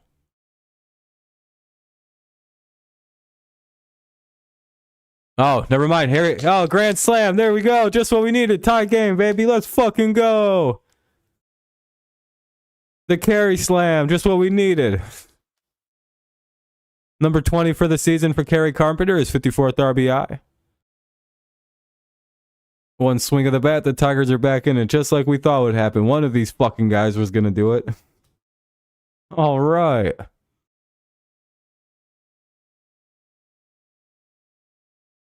Yeah, just what we needed, boys. It's all of a sudden a tie game in Detroit again. That's going to wake the offense up, hopefully. 20 homers for Kerry Carpenter, by the way. That's our second 20-homer guy.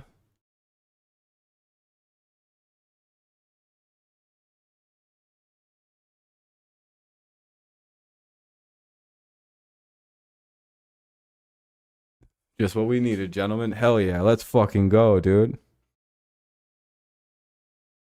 Whole new game. I think they're about to pull the pitcher, too.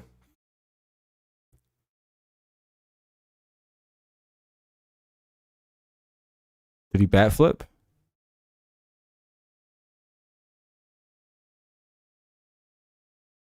He did a cool little flip. Hey, Darren. Hell yeah, man. Somebody had to hit the salami. 5 more hours. Are you getting nervous, Jacob? Do you have a pretty good strategy? All right, they're going to pull Jamison Talley, and the Tigers chase Talley in here in the 5th. They hit the grand slam.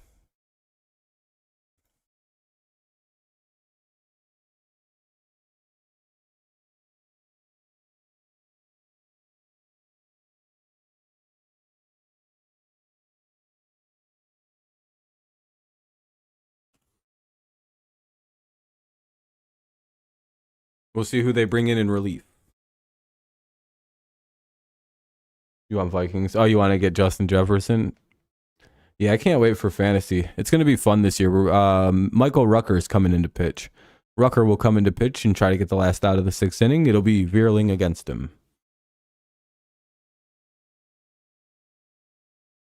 Yeah, well, if I'm not at work, I try to do the Tigers. Friday, it's going to be weird, though, because I'm going to do like half the Tigers game, like an hour or so of the Tigers, and flip over to the Patriots at 8:15.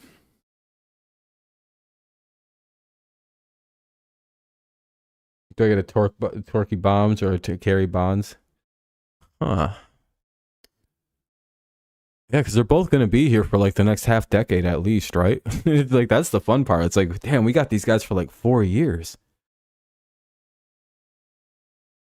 Not much, Amir. Just chilling.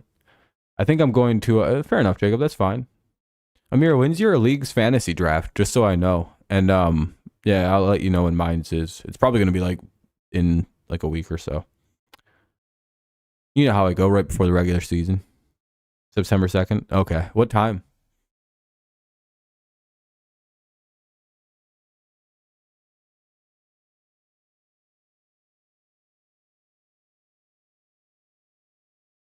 Like 10. If you could push it to 10 Actually, I think I work in the mornings now on that week. Never mind. I think I'm okay. I don't think I closed that time. I think this is like the last couple days I close for a week. I should be all good.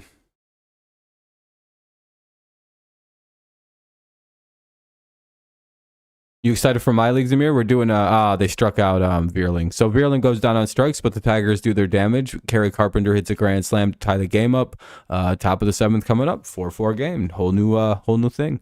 Wisdom, Madrigal, and Horner here in the top of the 7th. No worries though, Jacob. Yeah, we're not doing the 2 QB thing. Instead of the extra quarterback, we're gonna do a defender. I think that's a cool addition. So on top of your defense, you get the extra defensive player to think about, and sacks and fumbles will be calculated in a similar way. Playing your dad week 1, that's fun.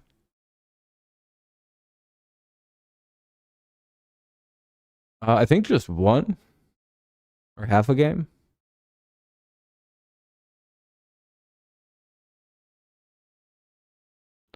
So I'm watching your stream on the TV while I was just playing on my phone, and I didn't realize he hit the slam because you showed like no excitement. Well, Julian, I'm not gonna lie. Like, it's cool that we are getting back in the game, but like, it's real hard to get like super genuinely excited for a team that's kind of like out of the playoffs. You know what I mean? Right now, I'm just kind of making sure and observing. It's the Twins. Twins are in first place, and I think they're like 8. Like, I'll show you why I didn't get that excited. It's not that I'm like stoked. It's just like like, hold on. Where are we at? We're 7. Oh shit! I didn't realize it was that. We're 7 out, and it just It just seems so unlikely that we can catch this. We're 2 back of Cleveland even. I mean, crazier shit's happened in baseball, but like,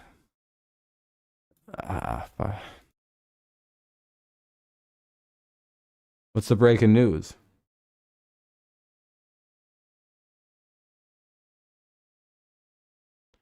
I mean, I could have been a little more excited, I guess, but you know, it's just hard with the stakes feeling so low scale. Corey Davis is retiring? I thought the Jets were about to release him. I didn't think he was going to just straight up retire.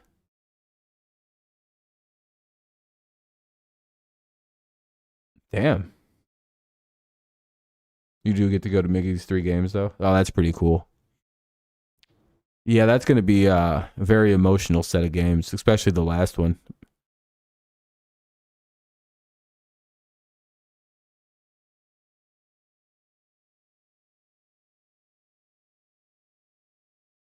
What a big moment for the Tigers to have that happen. Now let's see if they can push this to a W.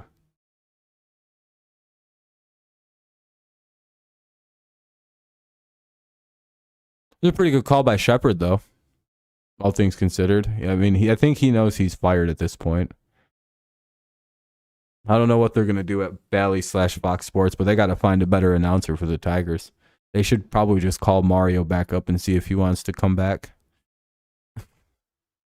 Just ask him and Rod if they can work together, but like not in the same room. Because now with how good like telecommunications are, they can do it, but like, you know, in like different rooms.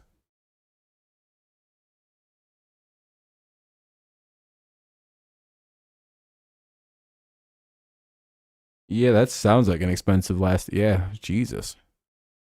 Cool experience to get though. 1-1 for Wisdom.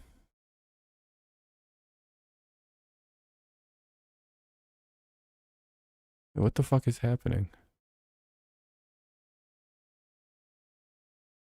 Oh, Taukman's pinch hitting. Okay, Taukman's pitch hitting. It's 1-2. I was like, that doesn't look like Patrick Wisdom. Has Badu not struck out today?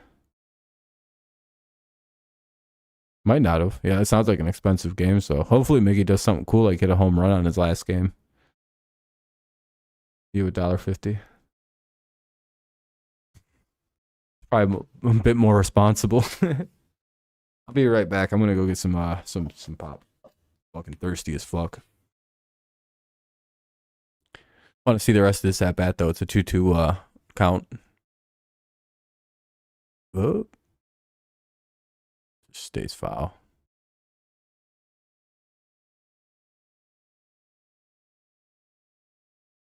Yeah, it's gonna be worse. It's gonna be bad when he retires. It's gonna be sad times.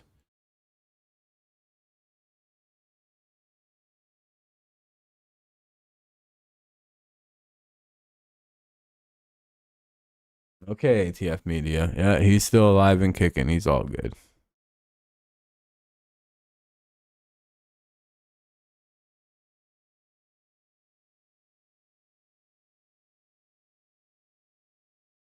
Seems like everyone thinks he was on there. I'm watching on Bally Sports, their streaming app, allegedly, not MLB 66. That'd be against the law. They get the strikeout though, and now up to bat is Madrigal. Let's see if Brisky can get another out. Oh yeah, Bo Brisky took over, so he's been great out of the bullpen. Maybe he's found his calling. Always exciting to see a young player start to figure out where they might fit in the MLB. Like Bo was a pretty good like one time through the order starter, right? But like if you remember, his struggle started the second or third time through a rotation. Oh, and too quickly here. But I feel like the first 9 batters he would face, he'd just kick the shit out of them real quickly too. And I think that's something that a lot of pitchers discover about themselves is that they're it's your first couple years, you discover that you can't really pitch to the second and third time through rotate lineup. And then you discover like, oh, maybe I should move over and try long relief or something. Then you do that and realize you're really good for an inning or two. Then you move to like the shorter relief roles, the more high pressure bullpen roles. Like, man, I can be so good for like the 8th or like maybe I'm a closer. And that's typically how closers develop. Actually, they start as really bad starters, and then they're like, man, but I'm unhittable for like 3 innings. And it slowly builds in their head. Lang is probably our best closing option. When Lang is right, he's borderline unhittable. And he's got that like elite bulldog type mentality you need in a closer where like nothing really bothers him. It's just he's fucking lost his control for a while there. Like the walks don't even bother him when he's pitching. You can see it doesn't like he doesn't care about base runners. It like nothing really actually bothers him. It's just when he lost his control and it was fucking bothering him. The loss of his control really like his mechanics going pissed him off. Like, you know, Lang is the closer. He is a closer. Like I think he even came into the league as a relief pitcher. So he's like a rare I want to be a closer. I'm supposed to be a closer. I think at LSU he was a closer.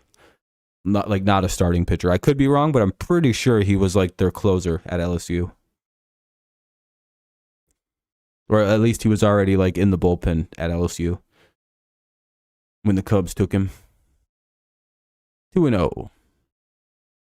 Whereas like Foley, I think Foley's a great setup man, great bullpen arm. But I don't know if Foley's got is a 9th inning guy. I don't think he's got the mindset for it. You can kind of see like a weird panic on his face in the 9th inning. The thing is though, I think the question becomes, what is Tyler Holton?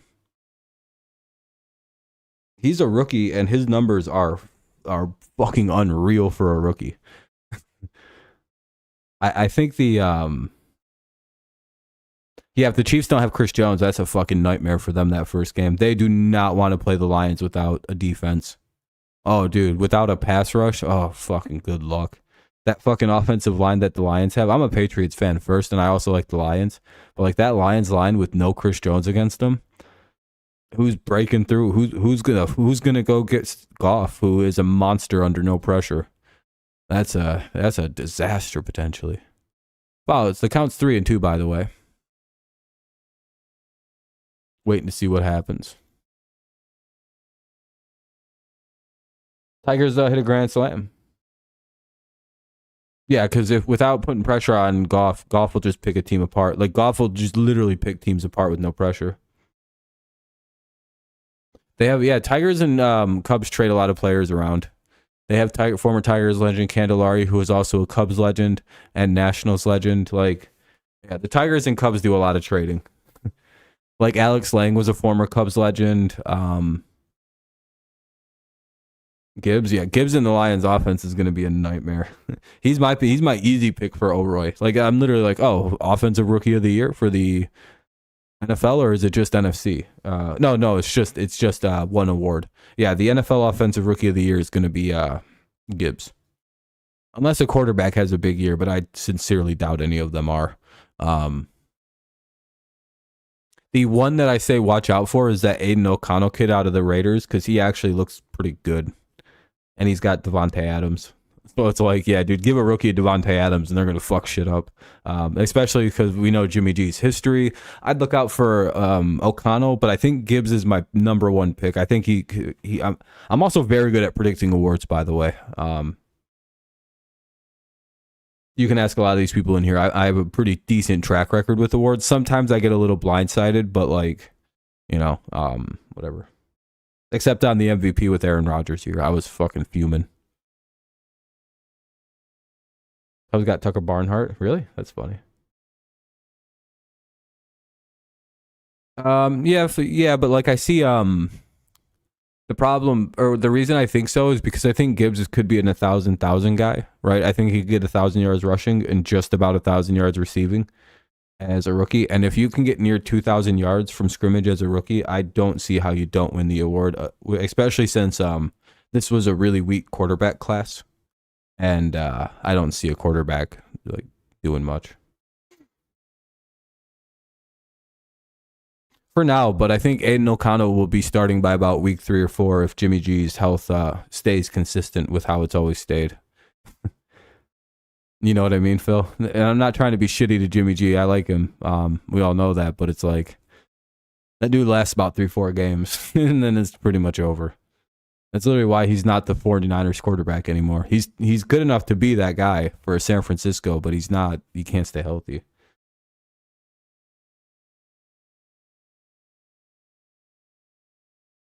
I think the Lions should be very much favored to win that division. They have very few weak spots on the team, so I don't think they're overhyped at all.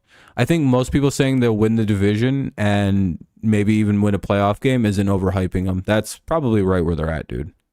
I mean, unless they stumble backwards, they should be a playoff team this year. They're too good of a team to not be. 2-2. Like on paper, it's just like everything works. We've seen it in action. Like when like I don't know, man. That's a great offense. The defense is massively improved everywhere. What's up, Trey?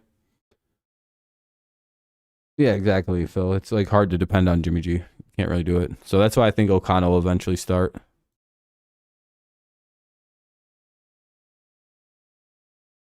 3-2. I don't think the Lions are overhyped though. I think they're perfectly hyped. Anyone saying they're a Super Bowl team is crazy though. They're very young. But with the weak AFC or NFC North, they actually should be able to win it. 12-win team with the playoff win. Yeah, like I don't think, because they should be able to sweep their fucking division. So that should be 6 wins off the rip. I'm not gonna lie, like that division's so weak. The Lions should be able to. Didn't they go 5-1 versus it last year or something like that, or 4-2 anyway? On a like, didn't they kind of kick the shit out of everybody anyway? They lost once to Minnesota, and I think once to Green Bay, or did they sweep the Packers? They might have swept Green Bay. They might have gone 5-1 versus that fucking garbage ass division. I mean, last year they dominated. If they do that again this year, I mean, they'll win it. But like, they could maybe rattle off 6 wins versus a down Packers year, 5-1. That's kind of what I thought. Yeah, they should be able to sweep Green Bay again. Chicago's a sweep. Minnesota, I just don't know right now. They lost so much. But that Jefferson Addison combo might be fucking filthy. I'll be right back. I'm gonna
Damn.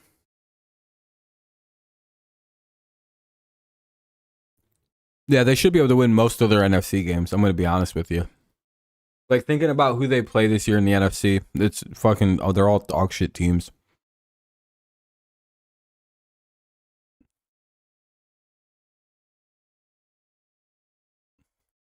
And they walk a guy, so it'll be 1 on, 1 out here in the bottom of the 7th of a 4-4 game. McKinstry walks. Here's Ibanez. He takes ball 1. I don't know about the Cowboys. They're always pretty good. As long as everyone stays healthy, they should be solid. They improved their defense by quite a bit, actually. I think adding Gilmore is big. Not just because he's like a good player, but I think it'll help mature out Trayvon Diggs quite a bit. And turn Diggs into less of a ball hog and more of a smart play corner, like Gilmore does.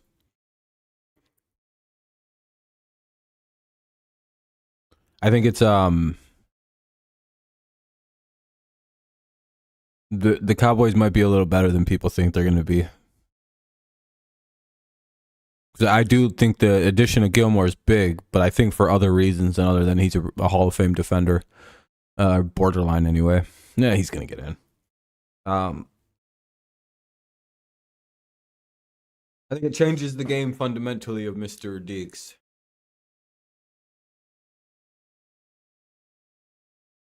Because again, just being a ball interceptor doesn't really mean much as a corner. Like, we all know the other side of Trayvon Diggs is really ugly. It's just, yeah, he's very good at picking the ball off.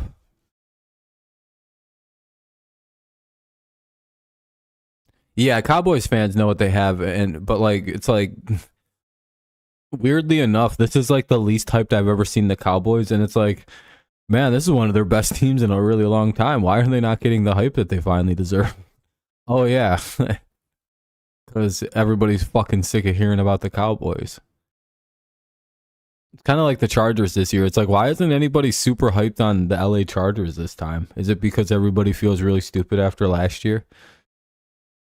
Because the Chargers are a way better team this year. Like their line looks really good. If they stay healthy, they're one of the best rosters in the NFL. That trio of receivers is going to be fucking, oh man. They might score enough points to where they don't need a defense with Johnston, Williams, and Allen. The fact that they kept those two guys, and then added Johnston is huge. Hey, Jake Rogers walks 2 on, 2 out. Let's see what top of the lineup can do with Badoo. The Badoo bomb, Badoo blast, Badabba dabba doo.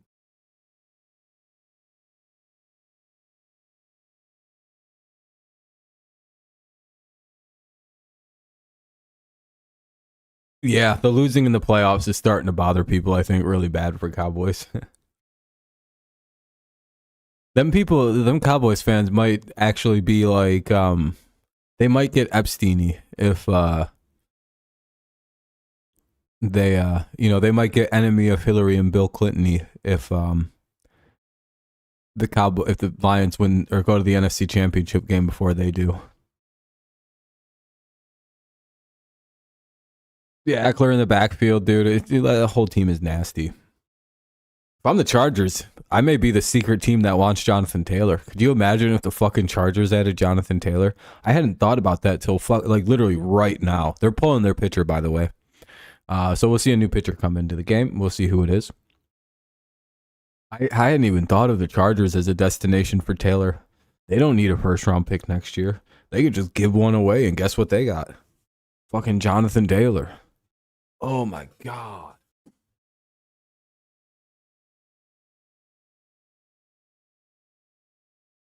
No, Eckler's still there, but could you imagine Eckler and like both guys having a whole lot of issues, but like either way? That's a Super Bowl team. I'm very worried about the Chiefs though, because like there's like 4 teams I think that if they get fucking Jonathan Taylor, pretty much just give them the Lombardi, and Dallas could be one of them teams. Like unironically, it's a problem.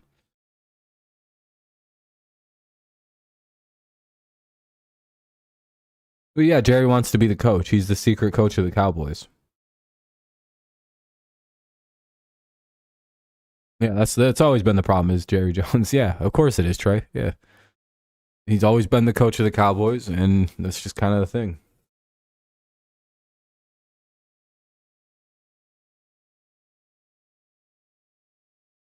Yeah, that would be insane, dude. It's like I'm worried about the Chiefs getting him. I'm worried about the Bills getting him, the Dolphins, and the Eagles, Cowboys, and Lions. Like the Lions adding Jonathan Taylor would be so goddamn funny because it'd be completely nonsensical, but it would literally give the Lions arguably the greatest offense in the NFL. It's like, well, how do you defend that? No, they don't. But that's why it would be so goddamn funny. Because again, the Lions also don't need their first round pick next year. That team can pick a guy in like the 4th round or 5th round, and he's actually like the best pick of the draft somehow. Brad Holmes, Holmes and Campbell are so good at drafting.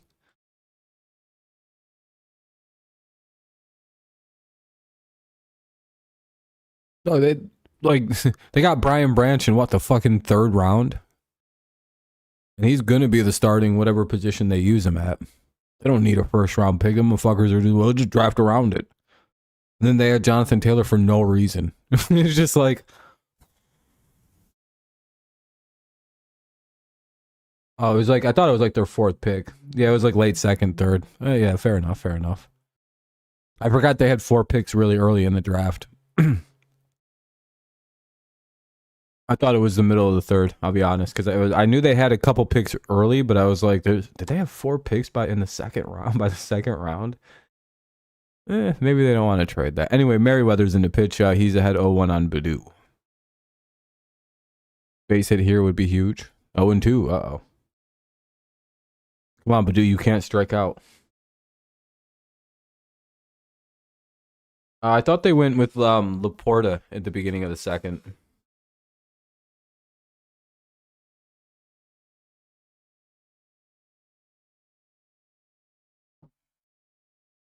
And Branch was like pitch like 64 or something like that, 68 or something crazy. Badu got out. So we'll strand 2, but the score remains tied at 4-4, top 8. We'll see. Swanson, Happ, and Bellinger, unless somebody gets pinched hit for. Swanson, Happ, and Bellinger. Gibbs, Campbell, Laporta, and then Branch. Yeah, I was going to say, I thought Branch was a little later in the 2nd. Laporta's been so good, too. Yeah. Dude, they literally, I don't like looking at like the tenure of Brad Holmes and Dan Campbell's drafting. Have they missed on a draft pick? Like genuinely, the Lions may play the most people they've drafted, and like at it, like stardom too. Like I think the entire last year's draft class is starters, except Jameson, who's hurt and suspended. Like it's an unreal, like, and you know what's funny about Brad Holmes? When he was with the Rams, he was very involved with the drafting stuff. And the Rams used to be the team that led the NFL in players being drafted by the team that played and started for the team, which eventually led to them winning a Super Bowl. Everyone's going to say it was the big spending, big spending, big spending. Yeah, that helped and pushed them over, maybe a little bit. But I actually do think it was the fact that for about 4 straight or 5 straight years, the Los Angeles Rams, if you go look at their draft picks, they nailed every single draft for like almost half a decade. Like I'm talking like 4 or 5 good players in each round, and like Brad Holmes was a part of each one of them drafts, and I think that has something majorly significant to do with it. On top of course, John Dorsey, who's been like the secret sauce for a couple different teams. Dorsey's role is always going to be very, very under wraps and key, because the thing with John Dorsey is you have to keep that crazy son of a bitch under check. Because the second his ego starts getting crazy is when they got to fire him. And that's when teams kind of collapse. Because Dorsey seems to be able to find talent at like an alarming clip. He knows what a good football player is. He knows what a good NFL player will be. But boy, oh boy, is he fucking power hungry. Remember what he was like in the fucking Browns? He rebuilt the Browns. That was his fucking brainchild. He built them from 0-16 to a pretty good football team. Won a playoff game. That was his roster that did that. He should probably get more credit for the Mahomes pick, but whatever. It was all Andy Reid. It was John Dorsey, but okay. Name another pick that Andy Reid's ever had that's been anywhere near the Mahomes pick. Go ahead. I'll wait. I'm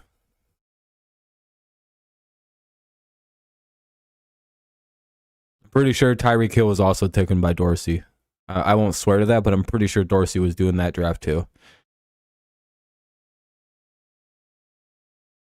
I'm just saying, you know.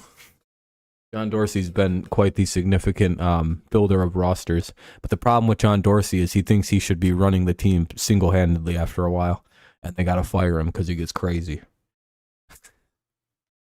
He's like a secret fuck. He's like Hannibal Lecter. You got to wheel him in there with a fucking face guard on so he doesn't spit or bite at anybody. But like once you get him in there, he's diabolically good at what he does. He's like, listen, take that tiny ass linebacker from Oklahoma State. Who? Malcolm Rodriguez? Why? He's just nodding his head, just fucking do it. And they're like, all right, John, we'll do it. Okay. And now you got yourself a fucking like future linebacker. Now you got Jack Campbell too. It's a really good linebacking core all of a sudden.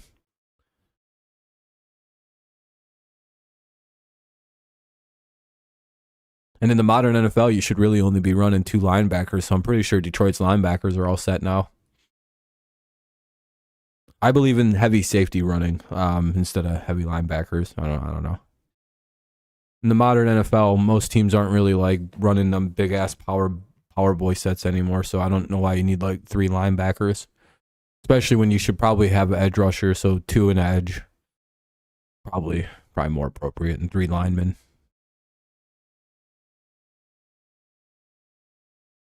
For the Lions, Jerry Jacobs, and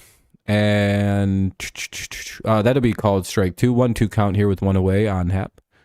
I like Jerry Jacobs and Sutton outside for the corners. Inside will probably be Brian Branch, who will play like a slot nickel type corner role that also rotates out into safety. Then safety is obvious. Fuck, I don't know who your guys' slot corner is actually. But I know outside you'll probably run Sutton and Jacobs, Jerry Jacobs. Your safety is probably going to be Kirby Joseph and CJ Gardner Johnson. Yeah, fucking, CJ GJ. Yeah, your slot guy will probably be fucking Brian Branch, and Tracy Walker will be your rotating piece. Like your depth guy. Yeah, probably a little behind on Vaughn.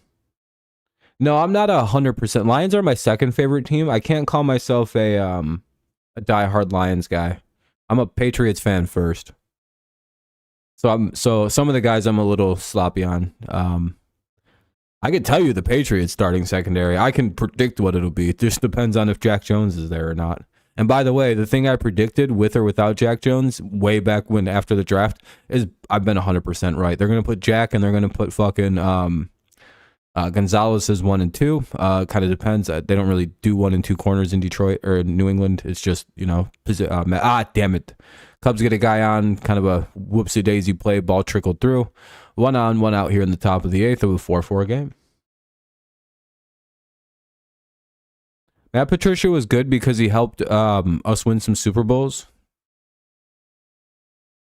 But other than that, he can go fuck himself.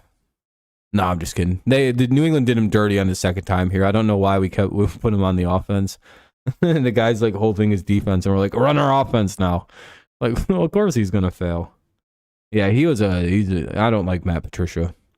But yeah, I think the Lions secondary will look something like that, right?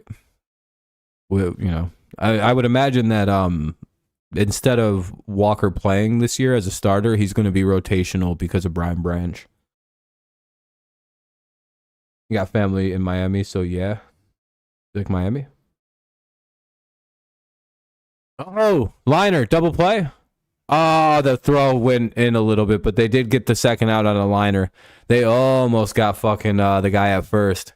Damn. Good play. Oh, he got back in anyway. Ball hit off his cleat. Doesn't matter. Ball hit off the runner. But yeah, I like the Patriots secondary this year. Should be good. Jonathan Jones in the slot, which is dangerous. Safeties are Kyle Duggar, Adrian Phillips over Jabril Peppers as the other one, which is pretty good. And of course, Jalen Mills.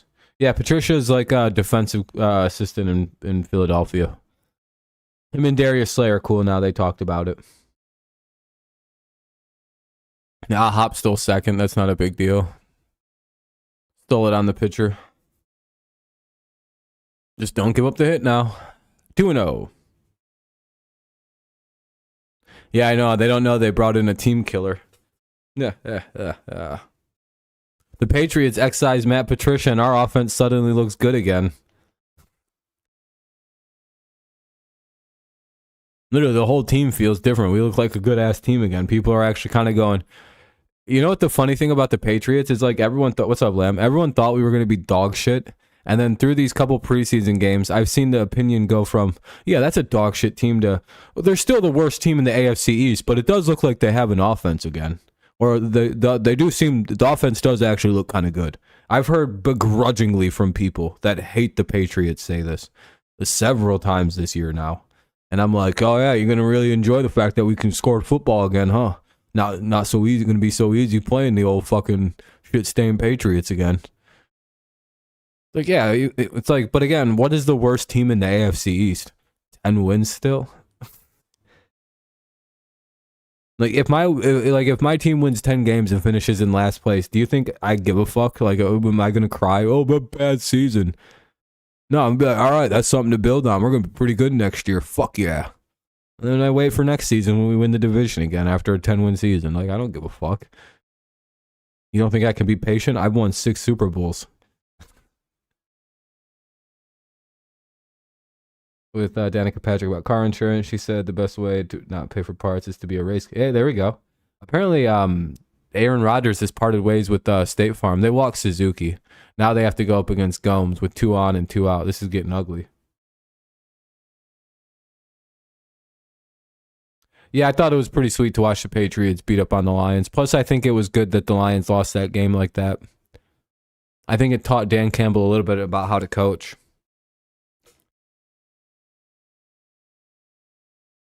Because roster-wise, the Lions should have killed us, but we went out there and beat the fuck out of them because we outcoached him by like we literally, that was just a coaching job. We fucking coached that dude to death, and then he lost to the Cowboys in a very similar way the following week, and then he figured out how to coach. I think those losses were absolutely crucial for Dan Campbell. He's like, you can almost like chart the difference in, yeah, and it was mostly field goals. The Patriots scored 15 points off field goals and 2 touchdowns in that game. Yep. They lost bad, dude. They got, and like the ass beating was field goals. We hit 5 field goals in that motherfucker. Nick Folk was on fire from inside the 20. We were just beating. See, like that game would have been a blowout. We could have won like, what's that? We could have won like 50-0 in that game, 49-0 with 7 touchdowns. Had we been able to score, we just couldn't score inside the 15 last year. So we had to take a bunch of like 20-yard, like 32-yard field goals. Like, I mean, if you go look, it's pretty much that's what the story of that game is. You guys, the Lions barely, that could have been way worse. The Patriots just couldn't score in the red zone last year. It was our kryptonite because Patricia's retarded. 0-1 on Gomes. Yeah. But we basically won that game on field goals and outcoached the team to death. And then after that, once Dan Campbell figured out how to coach, the Lions won a bunch of games in a row and then blew it against Carolina. It was a good season, though. It was nice to see that team grew. They actually became a football team, and Campbell became a coach. It was very cool. Now I hope they carry it through. But it is sad that my worst nightmare could happen of the Patriots Lions Super Bowl. Because 2 outcomes are possible, right? And both of them are not good for me. Other than, hey, one of the teams I like won the Super Bowl. Because say the Patriots win, right? And I'm happy my team is the best team in league history. Lions fans will never let me call myself a Lions fan ever again. I'll be excised from the communities. I'll be beaten up and shit. Some random Lions YouTuber will pull up on me and fucking beat the shit out of me, take all my Lions gear. I'll be like, come on, man, I love this team. Oh, fuck, that's gonna be a base hit. That's gonna get a run in. Cubs will take the lead. It's 5-4 here in the top of the 8th. Not good. They do get the third out of the inning, but the Cubs do their damage and get a 5-4 lead. Bottom of the 8th coming up. Ugh. Fuck.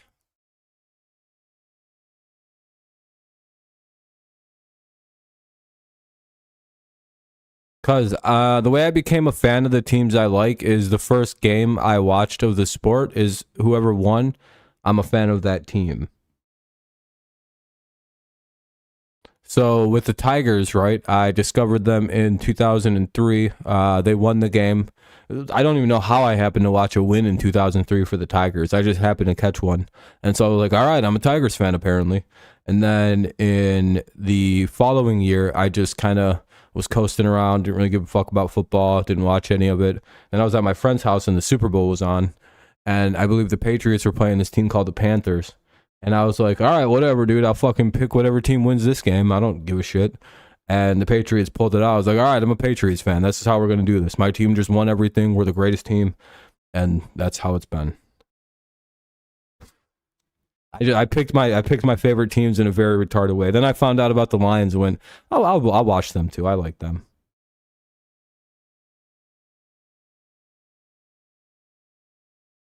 And then I picked the Padres as my team in baseball that I picked to like.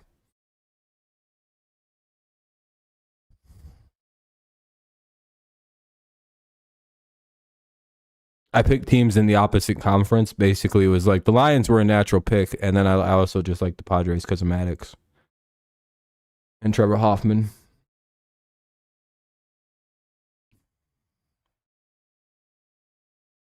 Well, apparently, when I was growing up, my dad wasn't even a Lions fan until like fucking Tom Brady was replaced by Drew Bledsoe.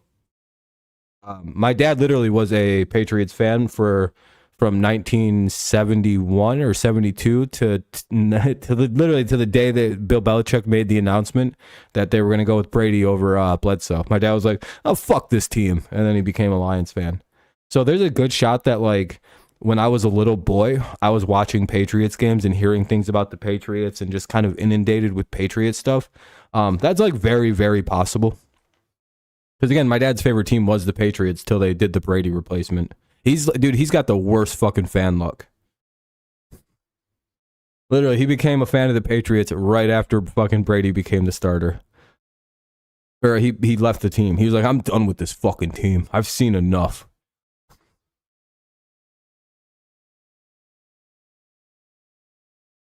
Yeah, he knows what it is. He literally like started watching baseball like the only thing he got to enjoy was the Big Red Machine because he was a Reds fan growing up because he's kind of from the Ohio area. So he had the Reds and that's it. Like that's his whole good time in sports is the Big Red Machine Reds.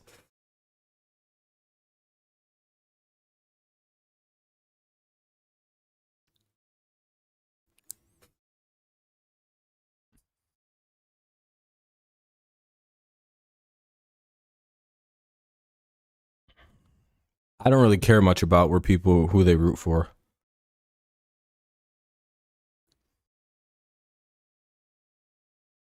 So yeah, your favorite team is like I've just seen nothing in Michigan sports. It sucks, dude. Yeah, Detroit blowing a World Series. It's been pretty rough running for Detroit fans, but it seems like all the teams are finally on the rise. They're all kind of getting good again.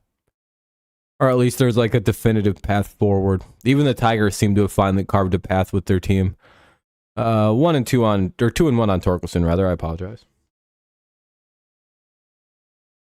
Yeah, that's how a lot of people are. You can only be a bandwagon for so many years, right? Like, I bandwagoned the Patriots, but I was also 9 years old. Like, I hadn't even turned 10 yet. Or I was just 10 and hadn't even turned 11 yet. So, like, you know what I mean? It's like this weird level of, like, when did I stop being a bandwagon fan? Year 10 of my fandom, but the team was still one of the best teams in the league. Year 20? That's this year. Like when exactly? Like you can hop on the wagon, but if you never hop off, what is that? I think that you're just a fan, and you always kind of just were a fan. Like I don't care that the Patriots have been bad lately; they're still been fucking. You know what I mean? Like yeah, I don't care if little kids jump on bandwagons. That's literally who the bandwagon is built for. If you ever give a kid, anyone under like 13, a hard time about only liking good teams, you're just kind of a prick. Like no little kid wants to watch the shitty team. Like what? Some do, but like no.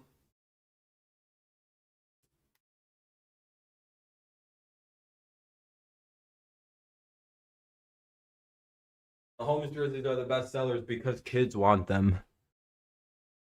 Because Mahomes is a winner and is cool as shit to kids. I'm rooting for the Patriots in the Lions-Patriots Super Bowl because the worst thing that happens to me if the Lions win is that I get made fun of because that the Patriots lost to the Lions, and I can handle that. But if the Patriots beat the Lions, you know, I have to say like I don't know. I'd like the Patriots to win, but I really wouldn't be too upset either way. Lose though. One team.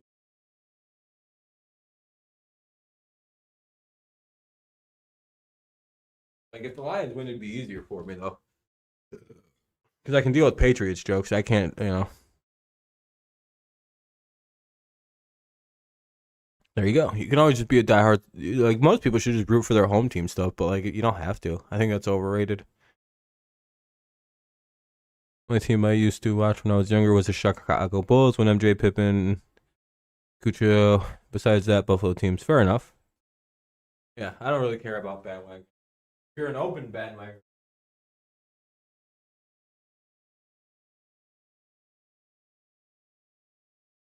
I like people who say like, yeah, I only root for good teams. I like them people too. I'm like, that's a hilarious fan. He's like, yeah, I don't have any allegiance. I wait till about week 4 and then I have my favorite team for the year. Why would I watch bad sports? That's just retarded. That's a good logic. You can't argue with that guy. He's like, yeah, every game I watch is a good game. I don't root for bad teams. I don't play that game. If a team I like becomes bad, I'll see them. Fuck them. I'll move on to the next one. The open bandwagon fan is the most elite Giga Chad fan. Fuck you. I don't want to watch a shitty team play shitty football. Good night. I'll go to sleep before that. Which isn't even true because I'll watch some garbage ass football games because I'm a fucking crackhead. Oh yeah, we got some Broncos fucking Cardinals. Yeah, preseason Broncos Cardinals. Let's put that bad boy on. That should be good football. It's like, man, what are you trying to get out of that game, Rob? Oh, it's a good game, man. You don't want to watch the Broncos and Cardinals in the fourth quarter of a preseason game? Come on, man. Put that shit on. Look at this. It's football. It's Candelario, Taukman, and Madrigal. Unless somebody pinch hits, top of the ninth, 5-4, Cubs lead. I think we're getting to the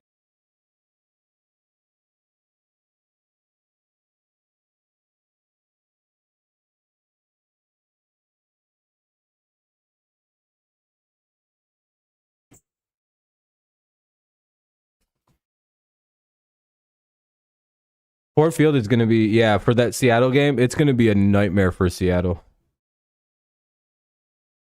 Yeah, we know, Phil. Trust me. Remember all the shitty games we watched last year that turned out to be pretty fun, even though the actual game was garbage?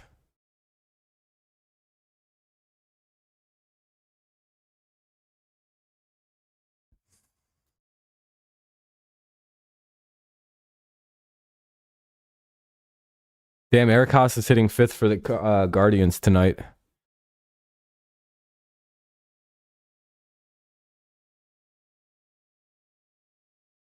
You can find the stream somewhere on the channel. It exists. It's out there.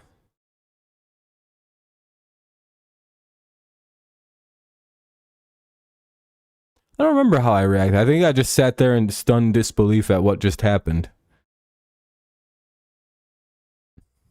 No, I don't really overreact. Like, you know, I just was like, oh, god damn it. If I remember right, I was just like, I don't remember it being too over the top or anything. I would say yeah. The Raiders, if we would have won that game, we would have gone to the playoffs. If we would have beat the Bengals, we would have gone to the playoffs over. Yeah, it was yeah. All of our final losses in them final weeks were bad, dude. Because just one win, we were a playoff team. Miami literally made the playoffs because we shit the bed 3 times. Ugh, I hate Matt Patricia so much. 3 questionably bad calls, though. Well, one that Bengals call was atrocious. The no call, rather, I guess, is the right way to say that. And they looked like they walked a guy. That sucks. That's a rough start. Morrow's gonna hit for Talkman with 1 on and nobody out. Vasquez the pitcher.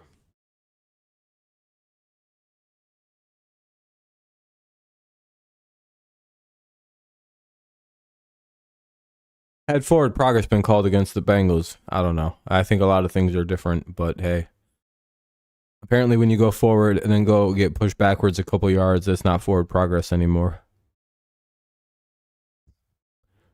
Whatever.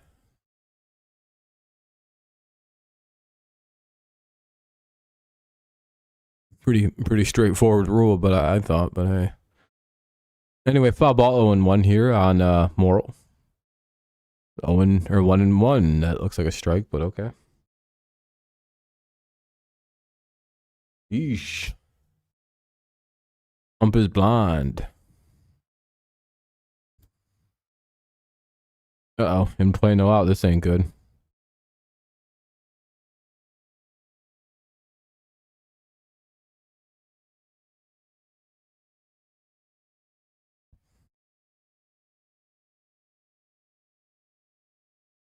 This ain't good. Runners at first and second. Nobody out in the top of the 9th.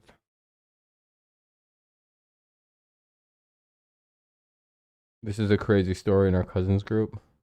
What's a crazy story? Double play? Yeah, I would say so. Magic roll up. He's a Tiger killer, though. That's a problem. Oh, in play outs. Maybe that's a double play. Maybe we get a DP on 55th Street. Give it Custer, yeah. Oh no, both the runners got moved up. Now it's second and third with only 1 out. Uh-oh. Now top of the lineup, here's Joe Horner.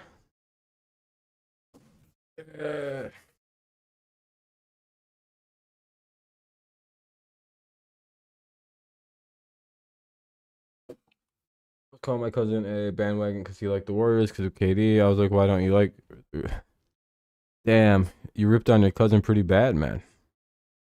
Your cousin knows ball, though, to not like the Thunder. Yeah, your cousin has an elite mindset. He's the Giga Chad. He's just like, I just don't like shitty teams, bro. We're gonna bring in Jose Cisnero, which might be a bad idea. So it'll be 7-4, but we'll get 2 outs after pretty quick.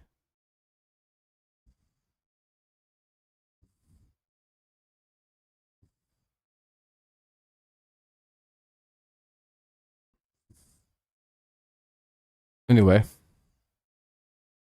Damn, I can't believe Corey Davis is really retiring. It's quite insane.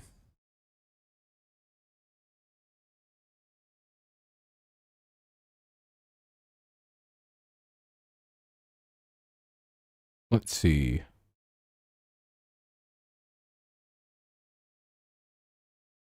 Ooh, Georgia just lost their starting running back to a patella tendon rupture. Eee. It's a pretty ugly injury. 1-point game. We may not have put you, but we might go 2-1. Hey, fair enough. If I forgot, JJ, you're a Cubs fan? Oh, yeah, it's right in there. Well, hopefully we can beat you guys. I think we can come back. A couple strikeouts here. Warner and Swanson kind of sucks, so 2 easy outs. Watch this. 6 pitches, 2 outs. Just like that. Watch. You won't even know what hit you, JJ. Or should I say, KK? Roasted. You guys see how fucking hard that I just fucking roasted that dude?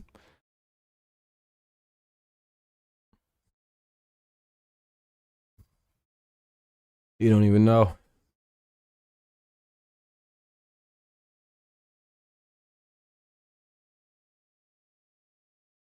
Anyway, 2 on, 1 out. Runners are at second and third.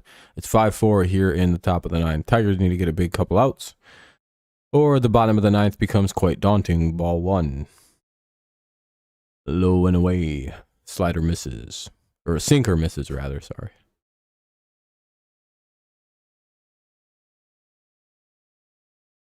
I even knew I said sinker in my head, but I just said slider out loud.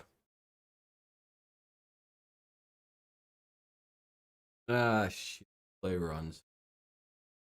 Oh, that ain't good.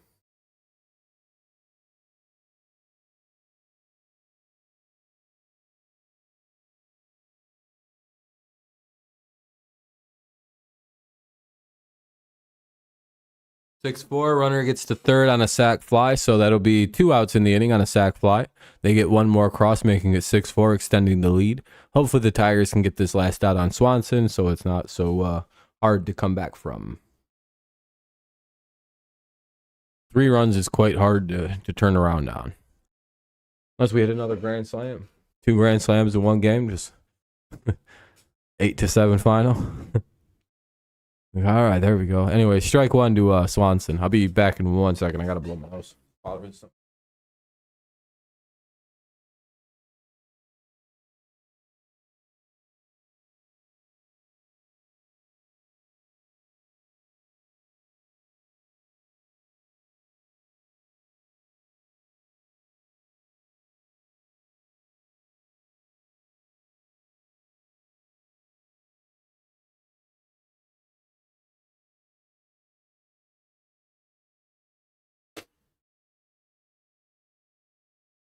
All right, I got you out.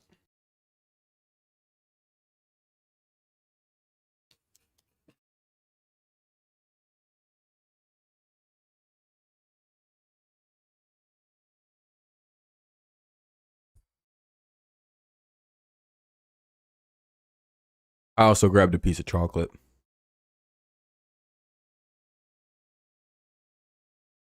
All right, it'll be Veerling, Meadows, and McKinstry. Veerling, Meadows, and McKinstry. Bottom of the 9th. 6-4 game. Got to get 2. 2 to tie, 3 to win. Can they do it?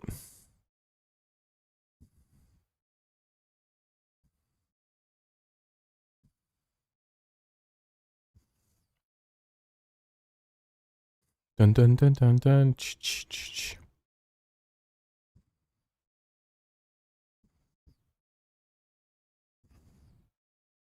Bum bum bum bum bum bum bum bum bum.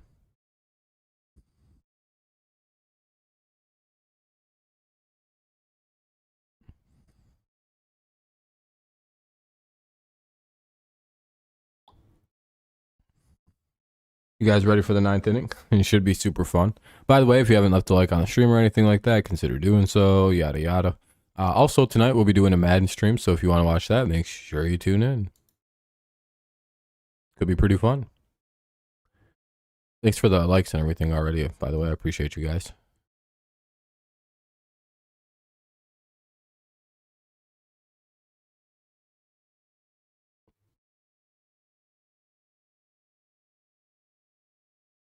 That'd be a pretty fun walk-off. I had a Twitch, but I haven't been using it because it kind of died. Like it's like completely dead over there. I was getting like 0 to 1 person watching. I might turn it back on now that the NFL's coming back on, and I'm gonna play Madden. I don't know.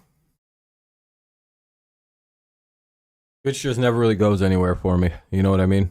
It just never seems to get any kind of traction going or off the ground or.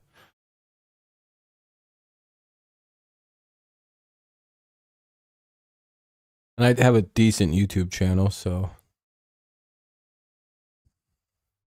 0-1 to Veerling. They have to go up against Azole. He's been pretty good in save situations, 18 and 19, so he's been tough to crack. Can the Tigers get 3 to walk it off? 2 to tie. We prefer 3 to walk it off just because fucking extras always favor the away team. Veerling gets out 1 away. Now up is Parker Meadows. Fucking nice play at first.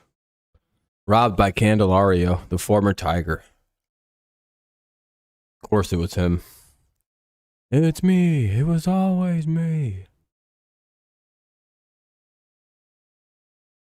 Ball 1. Outside.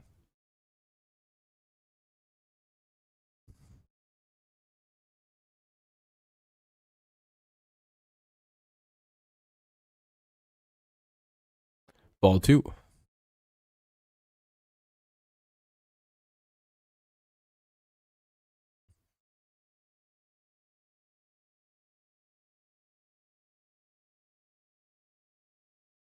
Ball 3. Good at bat here for Parker, who's probably going to get a nice pitch. Probably should just let it go, though. Hopefully, maybe drives on one. I don't know. Anyway, 3-0, 1 out, bottom 9. Tigers need a couple runs here. And Parker Meadows will walk here for Zach McKinstry. So 1 on, 1 out.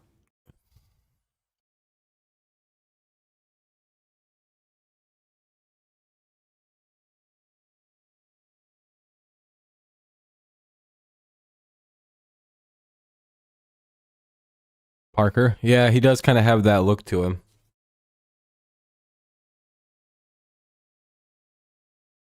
That big ass blind guy look.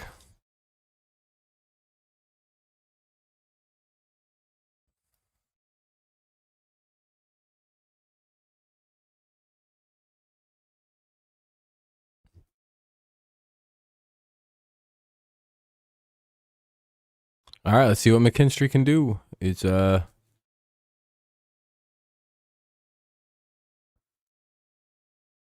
here's pitch.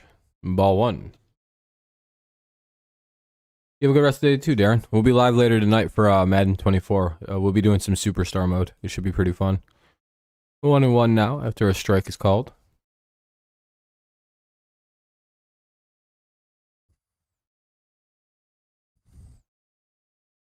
Yeah, it should be fun. I haven't played it yet, so we'll see how that goes. In play, no out. There we go. Love to see that. Hopefully it's a double. Get the runners to third.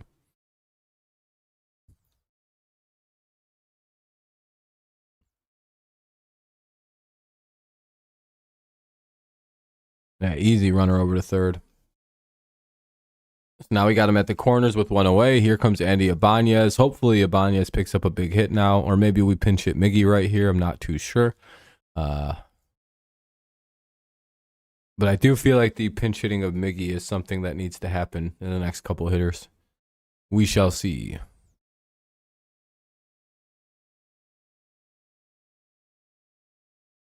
Ibanez has the ability to end this game. Ball 1.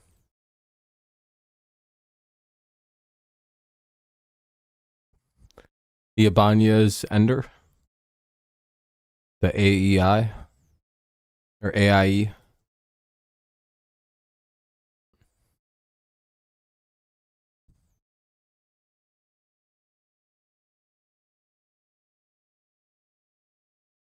It's a 1-1 count on the Mr. Ibanez. Can he come through with a big moment? At least driving a run. Make it close. Foul ball, 1-2. Don't like that.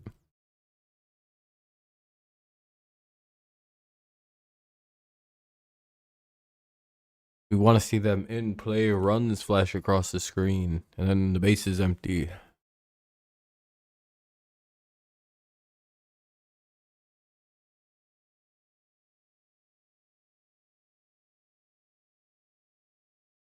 Ball 4 in the dirt. Or ball 2 in the dirt, sorry. 2-2 now. That's pretty bad. Hopefully it got away from the run scored.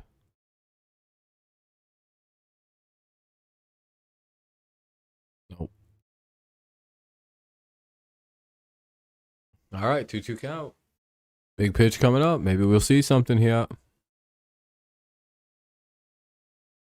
Long fly ball, home run, maybe. Be cool. All right.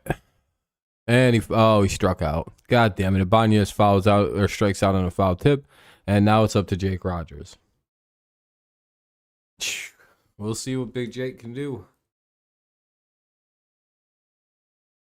Walk off raking. Rake Rogers is up. All right, let's see if Big Jake can drive home and get this thing going. Do it right in his wheelhouse, and it's called strike one. Uh-oh.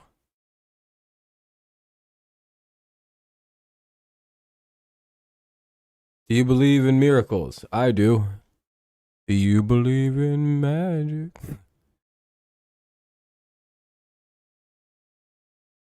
Come on, Jake, put a big swing in it and win this game for your boys. Hey, we got a runner down to second, so McKinstry obviously stole second at some point. So that's cool. 2 on, 2 out. Both the runners are, scoring position, so that's good. 1-1 count somehow. 1 and 2 now. Uh-oh. Just need a single.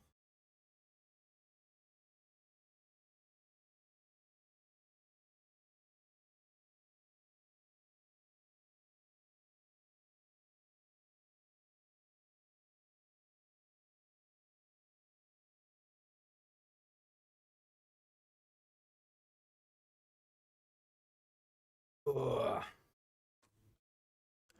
Hey, ball 2. Like to see that. 2 and 2 count. Again, the score is 6-4. Cubs lead 6-4 here in the bottom of the ninth. Runners are at second and third with 2 away. Tigers trying to put themselves back into a tie, because they need 2 to tie with 3 to win.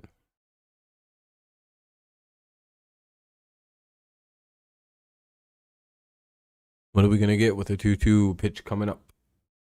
And Rogers strikes out swinging. All right, well, GG's to the Cubs fans. That was a good one. Congrats on your win. Unfortunate loss for the Tigers. Pitching just kind of wasn't the greatest, but the hitting was kind of eh. But oh well, it was a nice game. Yeah, thanks for the likes, everybody. If you're on your way out, make sure you drop a like. I'm probably going to get out of here pretty quick this afternoon, mainly just because I have a second stream planned for tonight. So I have a bunch of things I want to get done before I go live again around like 9:30, 10. But yeah, like around 9:30-ish, we'll be live to play Madden, so should be pretty fun. Hopefully some of you guys tune in for that. Could be a good time. The Cubs closer? Yeah, I never heard of that guy either. He did pretty good, though. But yeah, I'm going to probably get out of here pretty quick unless somebody's got anything real big, but probably quick out tonight. Mainly just because I'm going to be live in a little bit. In a few hours.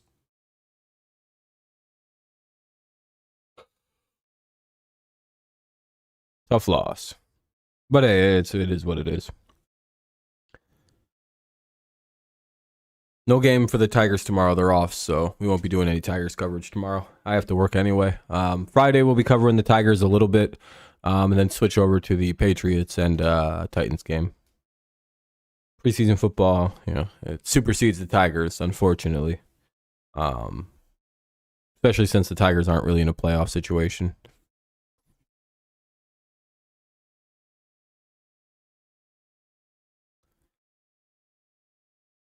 But all right, guys, I think that's about that. Like I said, it was a pretty good game. Again, the pitching was pretty solid, but not enough, and the hitting kind of came up short.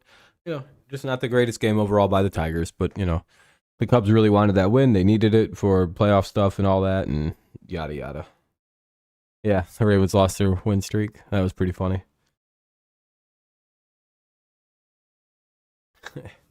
All right, though. Take it easy, everyone. I'll see you tonight, and have a good rest of your day, and peace for now. Go Lions, go Patriots, and of course, it's always go Tigers. I'll see you next time, and take